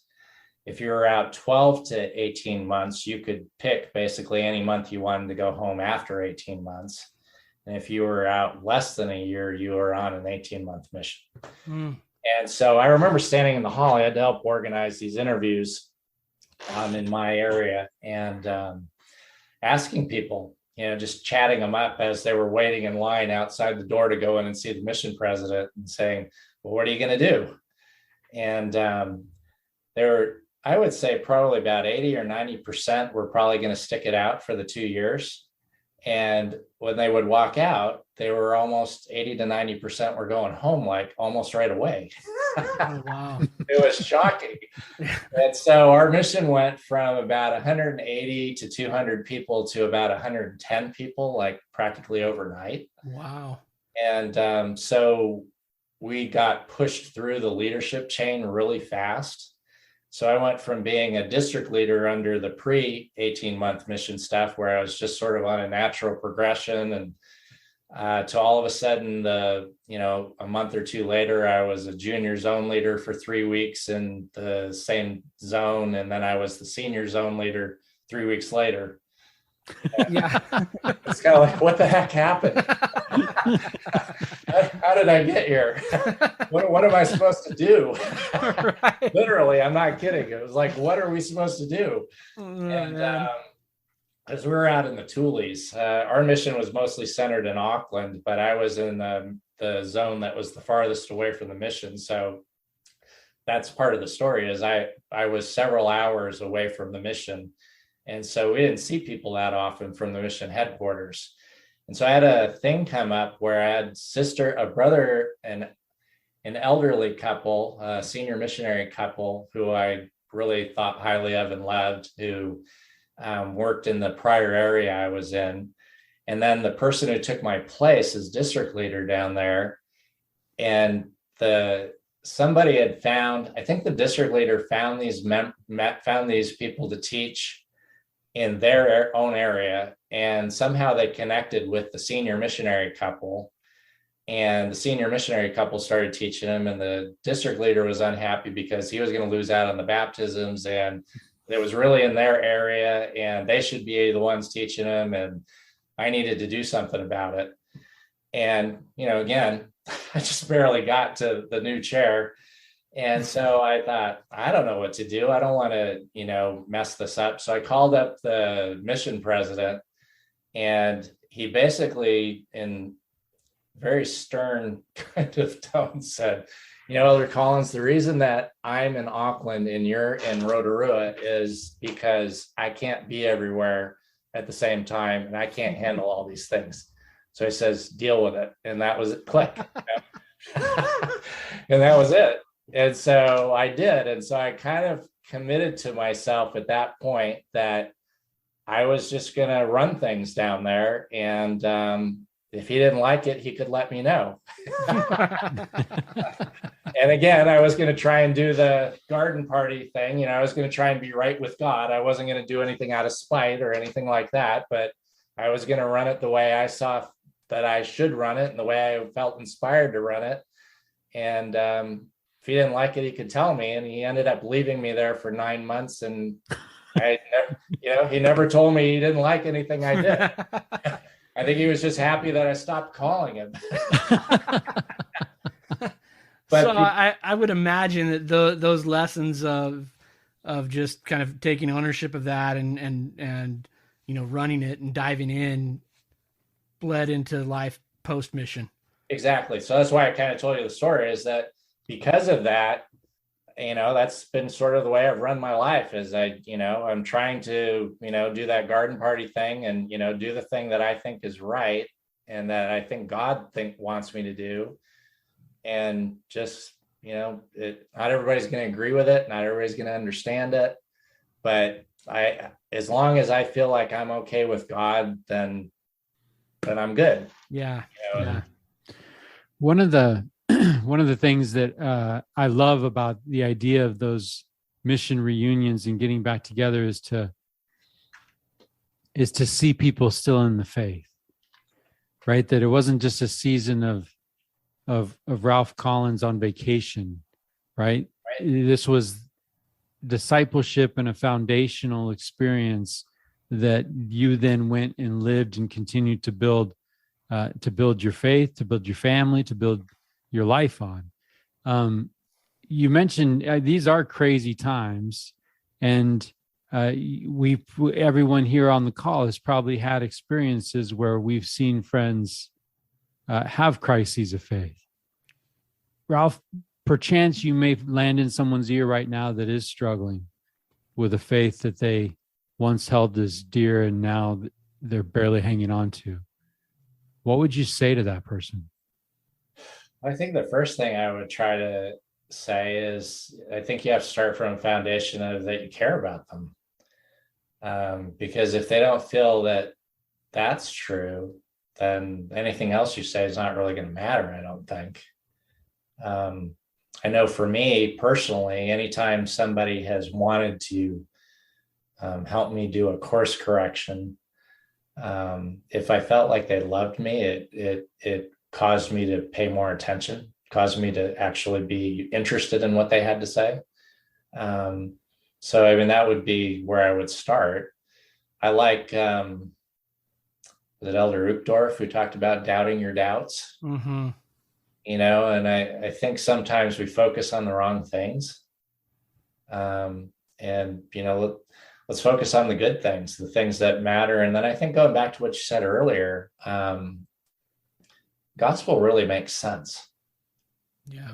I had a missionary companion who would say to people sometimes something you've heard, but it's true, is, you know, even if the gospel weren't true, what better way is there to live? You know, if you think about how it protects you from things, how it helps you to be happy, how it helps you to help other people be happy, how you're able to, you know, sleep at night, you know, that you have a clear conscience. I mean, all those things are just really super benefits that, you know, in a sense, why would you walk away from that? You know, so if for nothing else, it's a good way to live. But the reason it's a good way to live is because the Savior and our Heavenly Father have provided that as the plan for us to be happy. And, you know, and that's the fruit, right? Yeah. Those feelings are things that we enjoy from doing His will. And as we do His will, we end up gaining a testimony that it's true, right? But I love what you said, Ralph, about you know, coming from a place of caring. Tyler, it makes me think of that family that you were telling me about, and you're no longer their bishop, but man, they know you love them. Right. Like, and I think that in the end, if they know that you're coming from a place of love, you've got a place where now they'll listen. Right. Or if we're in the situation where we need, like you said, that course correction, or we need someone is exercising courage to correct us on something, man, if it's a brother, right, or if it's in that spirit of love and charity, yeah, my heart's open and I'm listening. If it isn't, yeah, it's hard. There's to do the any door. convincing at that Yeah. point. Yeah, we can duke it out verbally, and you'll yeah. leave convinced you're right, and I'll leave convinced I'm right. Right. Hey, Ralph, you've talked a little bit about Shauna and her family. Can you talk about how you guys met? Yeah, I was interested in this girl in my French class named Louise, and wait a minute, hold on. She's gonna listen to this, right? Yeah, she knows this. Okay. I've been trying to date Louise, and I had actually dated Louise a couple times over the course of several months, and she and I ended up in this French class coincidentally. And she was assigned by the teacher to put the Halloween party together for the class. And I didn't have anything going on the Halloween night or this party night, and thought, well, this is a good chance to go, you know, kind of ingratiate myself with Louise some more. So I went to the party and somehow ended up there early. My wife, who is super prompt and always early, likes to harass me about the fact that I am just on time usually, if not late. And that's my style. I've gotten better over the years. but I got there early. And so I'm sitting in this classroom waiting for everybody to show up. Louise isn't there. I'm the only person sitting in there. And this really pretty brunette comes walking in, and who wasn't Louise. And we just started talking, and it was that experience of you just connect, you just click, you know, I mean, you know that feeling. And we talked for probably about 10 minutes before Louise and the other people got there. And we went to the party, and we watched Casablanca as the movie for some reason. And so it's become, you know, our movie. But I'm sitting on this couch, and Louise sits down next to me. And like I said, I've been trying to ingratiate myself with Louise, and she's been like standoffish. And so she sits down next to me and puts her head on my shoulder. And I'm thinking, had I not met this other girl just, you know, 10 minutes before the party started, I'd be in heaven right now. Isn't that how it always works? It does. And I'm sitting there thinking, please get your head off my shoulder. I like that girl over there. So we drove back to the Jesse Knight building on the BYU campus where the English classes were. And I dropped off Louise, and I just sat and talked to Shauna for like 2 hours. Got her phone number, forced myself not to call her for 2 days. Because you got to play it cool, right? You got to. Oh, yeah. Yeah. You cannot call the next day. It's probably some knucklehead advice your roommates are giving you, right? Like, oh, yeah, you got to play it like, you know, you're not that interested. I don't know, Mike. There's something to that. Like, if you're dialing the next morning, no, it's bad news. It's bad news. I've been around the block enough. Nobody had to tell me. I would do it the same way if I were doing it again today. You would? I agree with you, Tyler. If I called the next morning, you know, I might not be talking to you now. I might be totally different. Well, hey, can we play this a little bit? Because this is the thing that I love about a hinge moment, right? Because we do this all the time. I love thinking about life like this. Ralph Collins, if you didn't have a conversation with Brother Vernew, can you imagine what life would be like right now? Right?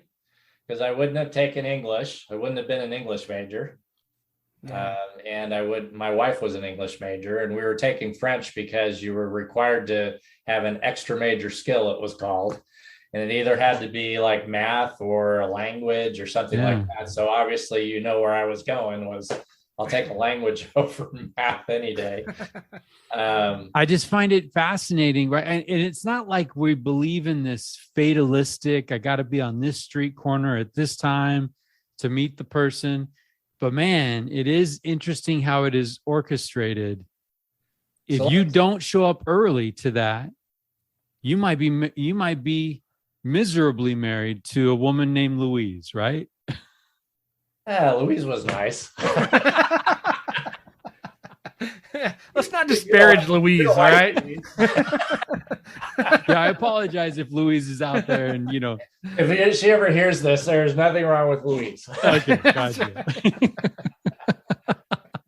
fact, Louise, one of the things I learned from Louise, just to give Louise a little shout out, was she was an opera person, and I was never got connected with that ever.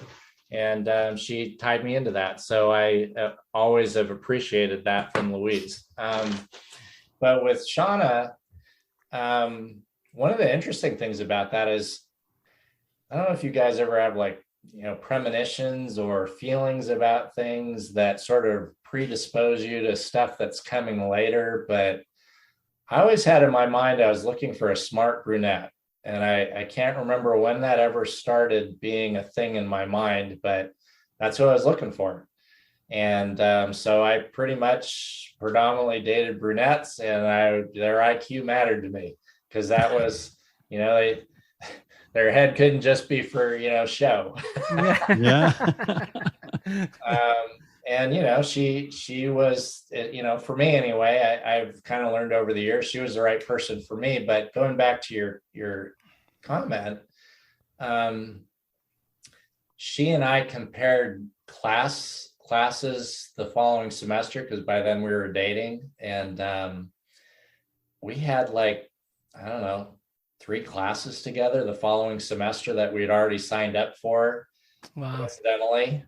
And so when you talk about that fatalistic thing, I don't necessarily believe in that either, but I believe that the Lord causes things to happen so that if I hadn't met her at that party, I probably would not have gotten anywhere with Louise, and I probably would have, that's Tyler's doctrine of multiple on-ramps. Yeah. Yeah, I agree. Yeah. I think this was the freeway I was supposed to be on personally, based on my inspiration over the years, but there were multiple ways to get on that freeway, and I might have missed one or two. I don't know. Sure. Before that, but that I'm not aware of. Maybe I didn't go to the Cougar Eat one day when I should have. I'd have met her then. But I love that thought, right? He loves us. And I think of Tyler way back. Dave Specht, right? If it's important to us, it's important to him. Right. Right. As we have these things that matter to us, God takes interest in those things. And yours just happen to be brunettes. Dated a redhead once, but I knew it couldn't go anywhere.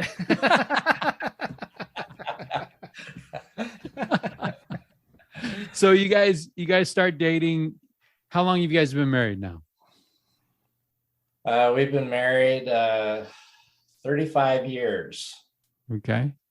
Yeah, so we started dating. So another funny story. You lose your flight privileges with these airlines when you hit a certain age, and so for TWA it was when you turn, I think it was 23, and so my last flight I could fly out was the end of the year, that year that I had just met Shauna. So we had dated for a couple months. I flew out here to San Francisco. She drove down to San Francisco and picked me up and brought me up here to this house, and we got here in the middle of the night because my flight to the house you live in. Yes, her parents built this house. Wow. And she, in fact, the room I'm in was her room. Wow. Wow. Okay. So I get here in the middle of the night. I slept in here. She slept like out in the family room, and I slept in here in her room, and the door's shut, and I wake up the next day and I can smell breakfast. And I thought, well, I got to go out sometime, because I've never met any of these people. And so I go walking out thinking Shauna will be out in the kitchen and she can introduce me to everybody. And Shauna's taking a shower. So, I got to meet these people by myself, and they were very nice. Took me in. But then, I'd been here a couple days, and her grandfather used to come from, there's a little town called Meadow in central Utah where Shauna's mom was from. And her dad would come here in the winter and spend winters in California after his wife passed away. And he was like older than dirt. He had to be in his mid 90s, and very nice guy. And he was staying in the master bedroom. Hope and Al would give him that bedroom when he was here. And he just says to me one day, he says, "Come follow me." He says, I want to talk to you. And so I start following him, and Shauna's mom, sees us walking down the hallway together, and she says, "What are you guys doing?" And I said, "I don't know." So he just follow him. And so she starts following behind me, she doesn't know me either, so here's this wild card in the middle of her and her father. And we get to the bedroom, and he pulls out a checkbook, and he says, "I noticed that you've been wearing jeans every day." And I said, "Yeah." And he said, "I want to buy you a pair of pants." And I said, I'm good. I said, don't worry. I said, I don't need any pants. He says, no. I want to buy you a pair of pants. He says, you need to have a nice pair of pants. And at that point, I look at my wife's mother and she just starts laughing and she turns around and walks out and leaves me there. So I had to talk to her grandfather and talk him out of it. And finally, I just came up with the idea of saying, why don't you talk to Shauna about it? And whatever you two decide is fine with me. He was good with that. And then we never heard about it again, thankfully. But from his generation, you only wore jeans if you were going out and working in the fields, and my generation, you wore Levi's because they were comfortable and they were cool. Yeah, right. Oh, no, we've had people on the show, Southern gentlemen, no jeans. Right? Yeah. You bring flowers home, I just like to envision the idea of if that whole thing played out and you had to go buy a pair of pants with this guy, and right, that's amazing. I love it. So the last thing he says to me when I said you should talk to Shauna and whatever you guys decide is fine, he leans forward and looks in my eye and says, that's Shauna. She doesn't always pay the cheapest for things, but she gets good value for her money. And I told Shauna that later, and I said, you got to really like it when your grandfather is trying to sell you to me, trying to point out that you have a lot of good qualities, and here's one of them. I've always really appreciated that about him, and someday I've got to tell him when I meet him again, you weren't kidding. You didn't undersell her at all. Yeah. That's fantastic. I can't wait. Honestly, I can't wait till I can talk like that. Right? Where you can just say it eyeball to eyeball with some nervous young man and be like, let me tell you what you're getting. Right? That's fantastic. Yeah. Oh my gosh. I'm gonna pull that. I'm gonna pull that, Tyler. We can try these, right? We can try these tricks of like, hey, Junior, let's go have a talk. I'm noticing you're wearing jeans. Here's a check. Yeah, I'm gonna pull out my checkbook. I don't even know where I have a checkbook. I'm gonna be like, Junior, go down to Montgomery Ward's. All right, this whole premise of your conversation is no one's connecting with it right now. You're talking about checkbooks. You're talking about Montgomery Wards. What else? That's the fun, right? That's the fun of it. Well, the other thing he said to me that was funny when I was objecting and trying to get him to stop saying he was going to buy me a pair of pants was, he says, I'm good for it. He says, let me show you my register. I've got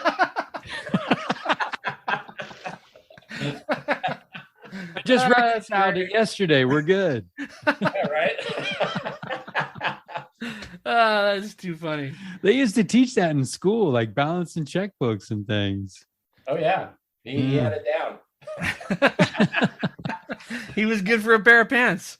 I do love the idea of you meeting him someday.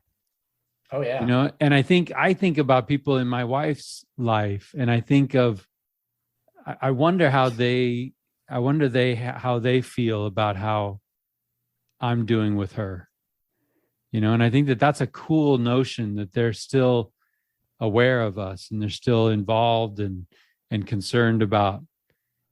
Have you ever read the article, The Cheering Section? No. Back and look in the new era, back in the 70s, there's an article called The Cheering Section. And it basically is that idea.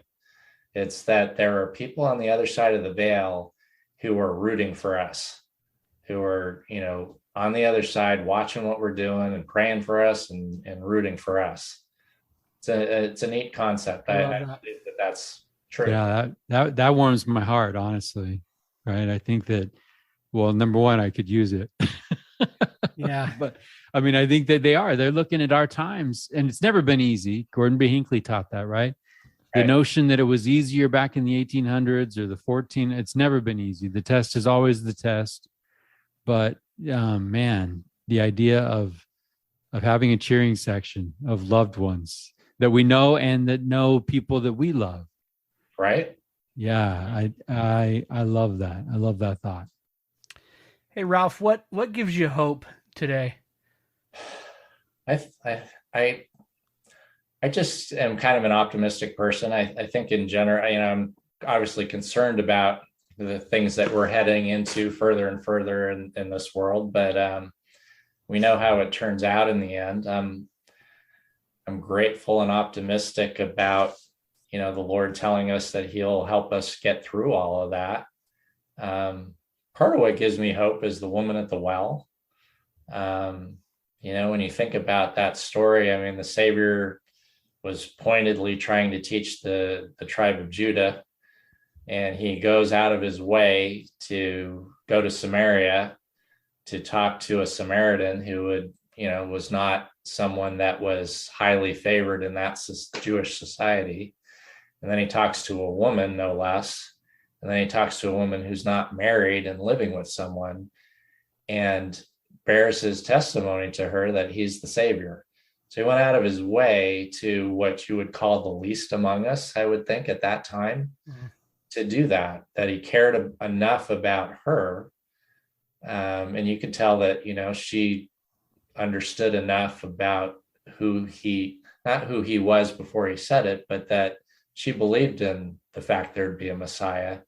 And then he bore his testimony to her that, yeah, I am that person, that he would go to that least person. And I think about that for all of us, because there are times when I feel like I'm that person, and I need that help. And I need to know that, the Lord will still reach out and help me find my way along this path. So that gives me hope also. I don't know, those are things that kind of occur to me. So sharing that. Talk to us a little bit about your kids and what you hope they're learning from you these days. Well, I'm very proud of my kids.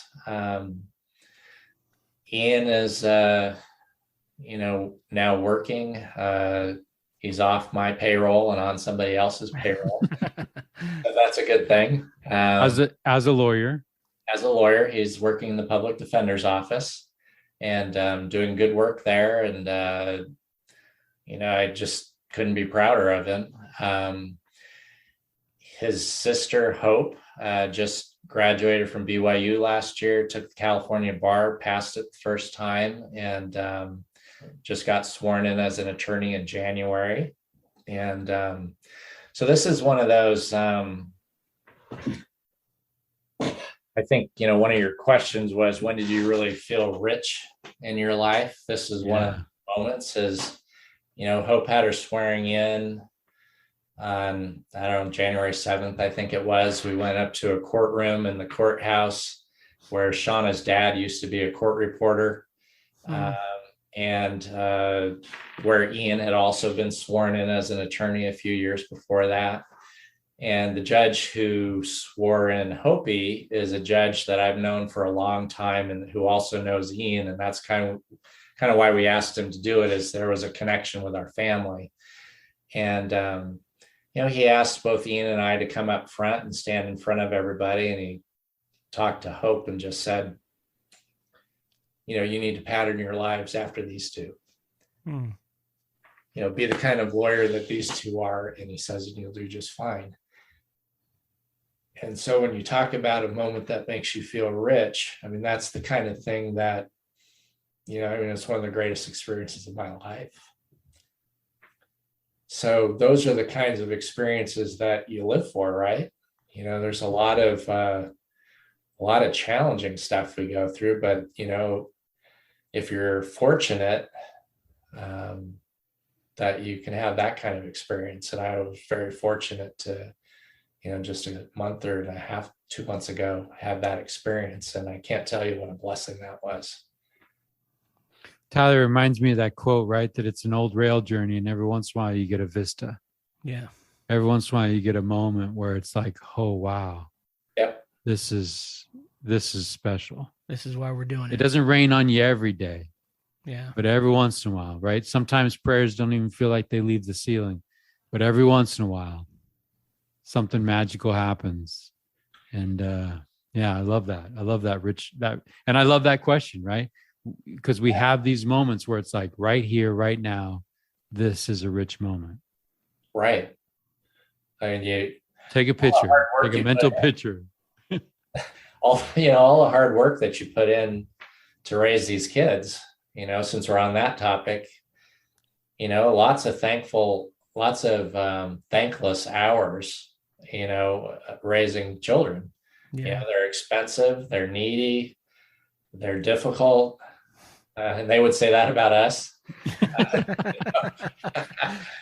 At some points in time, you wonder about the return on investment. Like what am I going to get out of this? And then you get moments like that. Yeah, and I joke about it, but I couldn't have better kids. I really am blessed.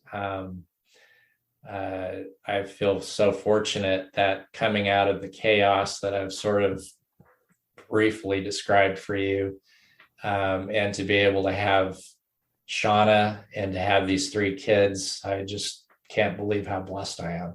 Mm-hmm. Yeah, that's why you're here, Ralph, with us. I mean, you said at the beginning, you joked earlier, what do I have to bring to the table, and it's been fun to just to kind of catch up and learn from you, and grateful for that, for your life, for sure. Well, thank you for making me come on and do this. Well, you're not off the hot seat yet. Well, I want to point out we didn't make you. Well, you say it that way. But I told you when you asked me that if you were just asking me if I wanted to, the answer was no. Because I love both of you. You're good friends, people I hope to hobnob with throughout the eternities. Yeah. I will do this because I want to support you, and hopefully some message in here maybe help somebody else. I know it will. Yeah. Yeah. Well, there's definitely some of that.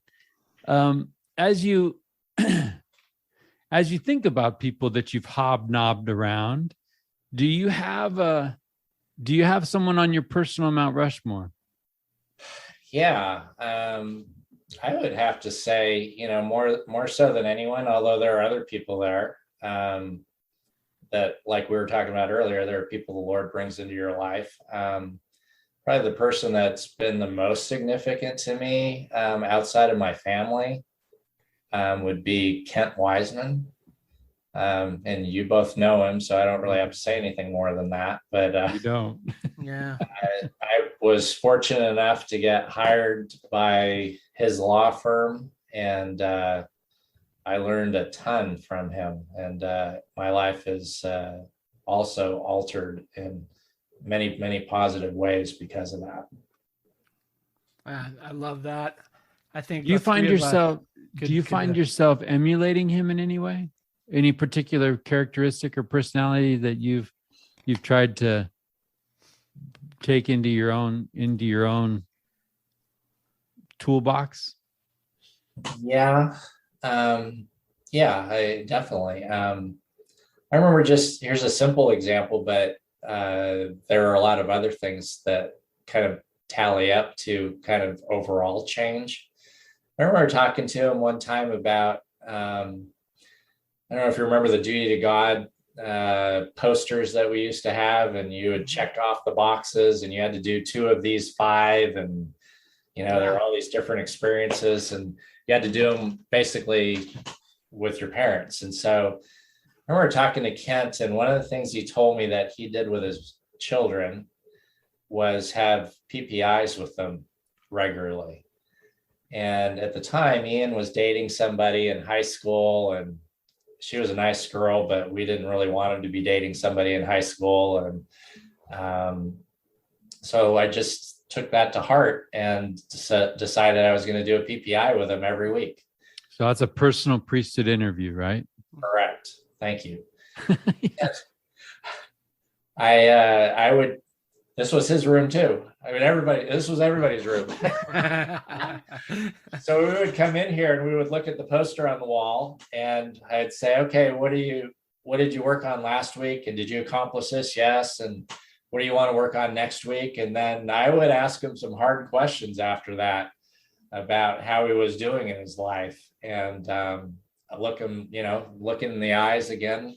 And every week he had the courage to look me in the eyes and tell me the right things, and they were the right things. And I think that helped him get through high school okay.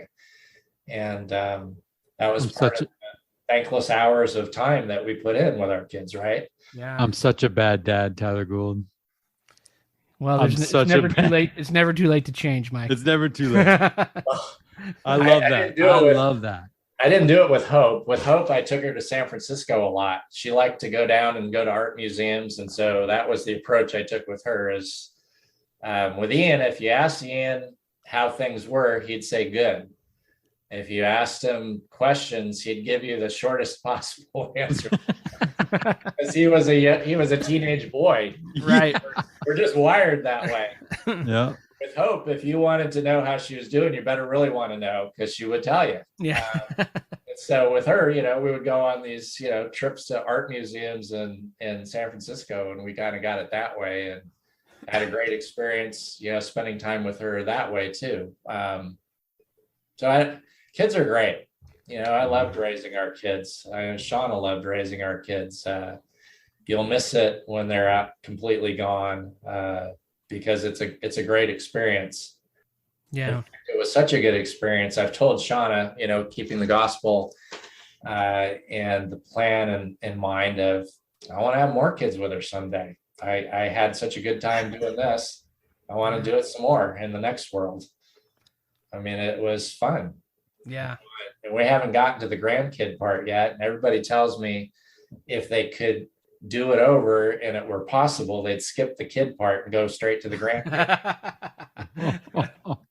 I love the kid part. So it's like, if the kid part was good and the grandkid part's supposed to be better, then hey, there are good things coming. Yeah, I agree. Sign me up. Yeah, exactly. Yeah, I'm with you on that. Looking forward to it. Yep, absolutely.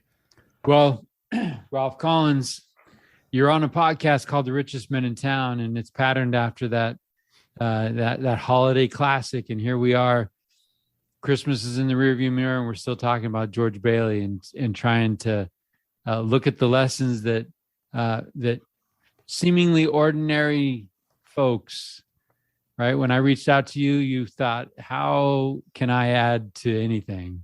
And here we have spent 2 hours, and Tyler and I and everyone that's going to have an opportunity to hear this are going to be richer for it. And so we want to thank you for the way you're living, right? And for the faith and all of those things. As soon as I told Tyler Gould that I've got Ralph Collins on our podcast, right, his face lights up. And Ralph, you bring a lot of joy to a lot of people, and we want to thank you for everything that you are to our community. I think everyone that Tyler and I know love you. Amen. And I think that the cool thing about the podcast is you're going to have people throughout the world that don't know you that will love you and love what you stand for. And they'll be looking at the challenges in their life, and they'll probably maybe even be thinking about some of the things that you taught them. So thank you for that. But we can't let you go without asking, right? So we always wrap up our time together. You remember the movie, Harry Bailey Comes Home. George Bailey's life is a wreck, but he's recommitted. He wants to live again. And he's back facing the challenges that were there when he wanted to quit. And as he's recommitted, Harry Bailey walks in and raises a glass to his big brother George and toasts him as the richest man in town. Tyler and I love that moment in the movie because it's full of irony, because George is not the richest man in town, right? But he's got friends, and no man is a failure with friends. Right. So for you, Ralph, what does it mean to you to be considered the richest man in town? Well, based on the history I've given you in my life, it means having a stable marriage with a woman that I'm crazy in love with, and having 3 great kids who want to be associated with us.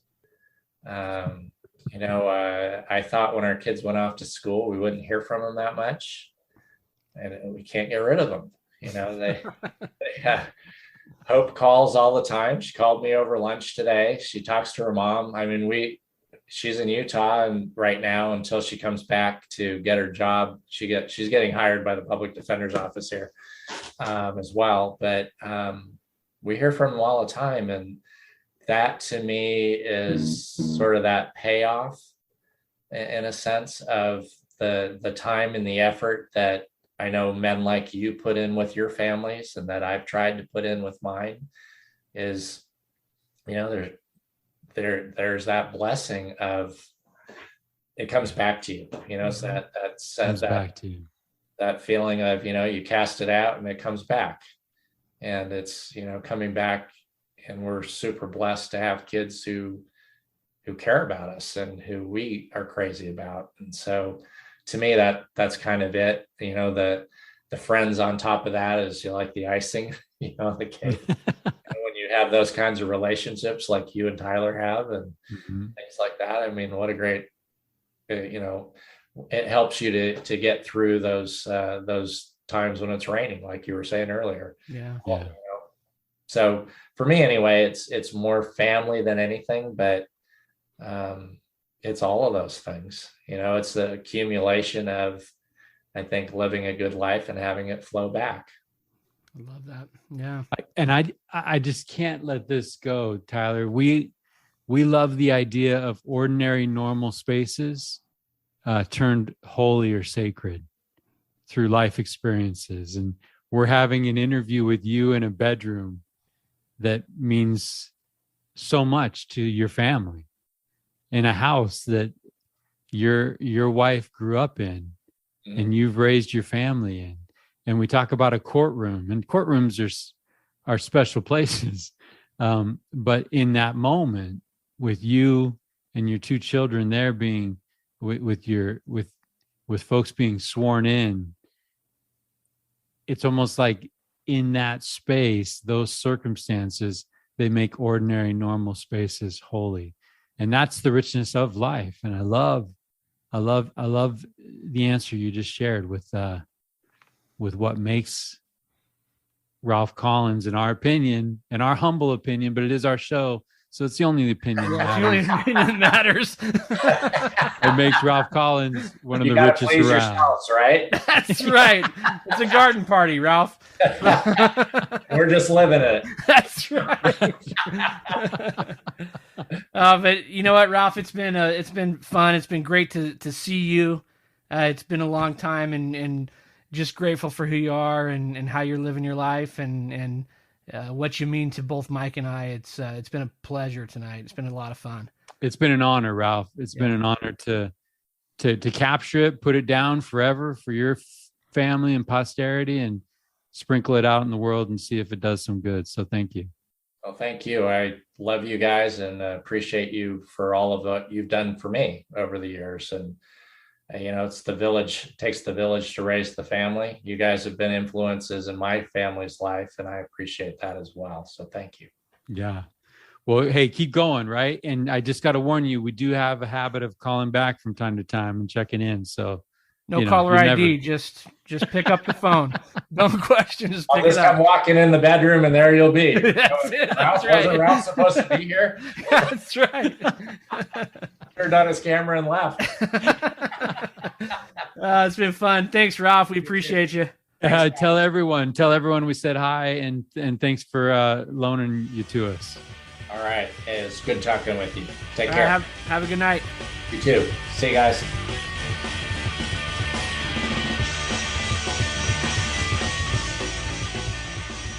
Good idea, Ernie. A toast to my big brother George, the richest man in town.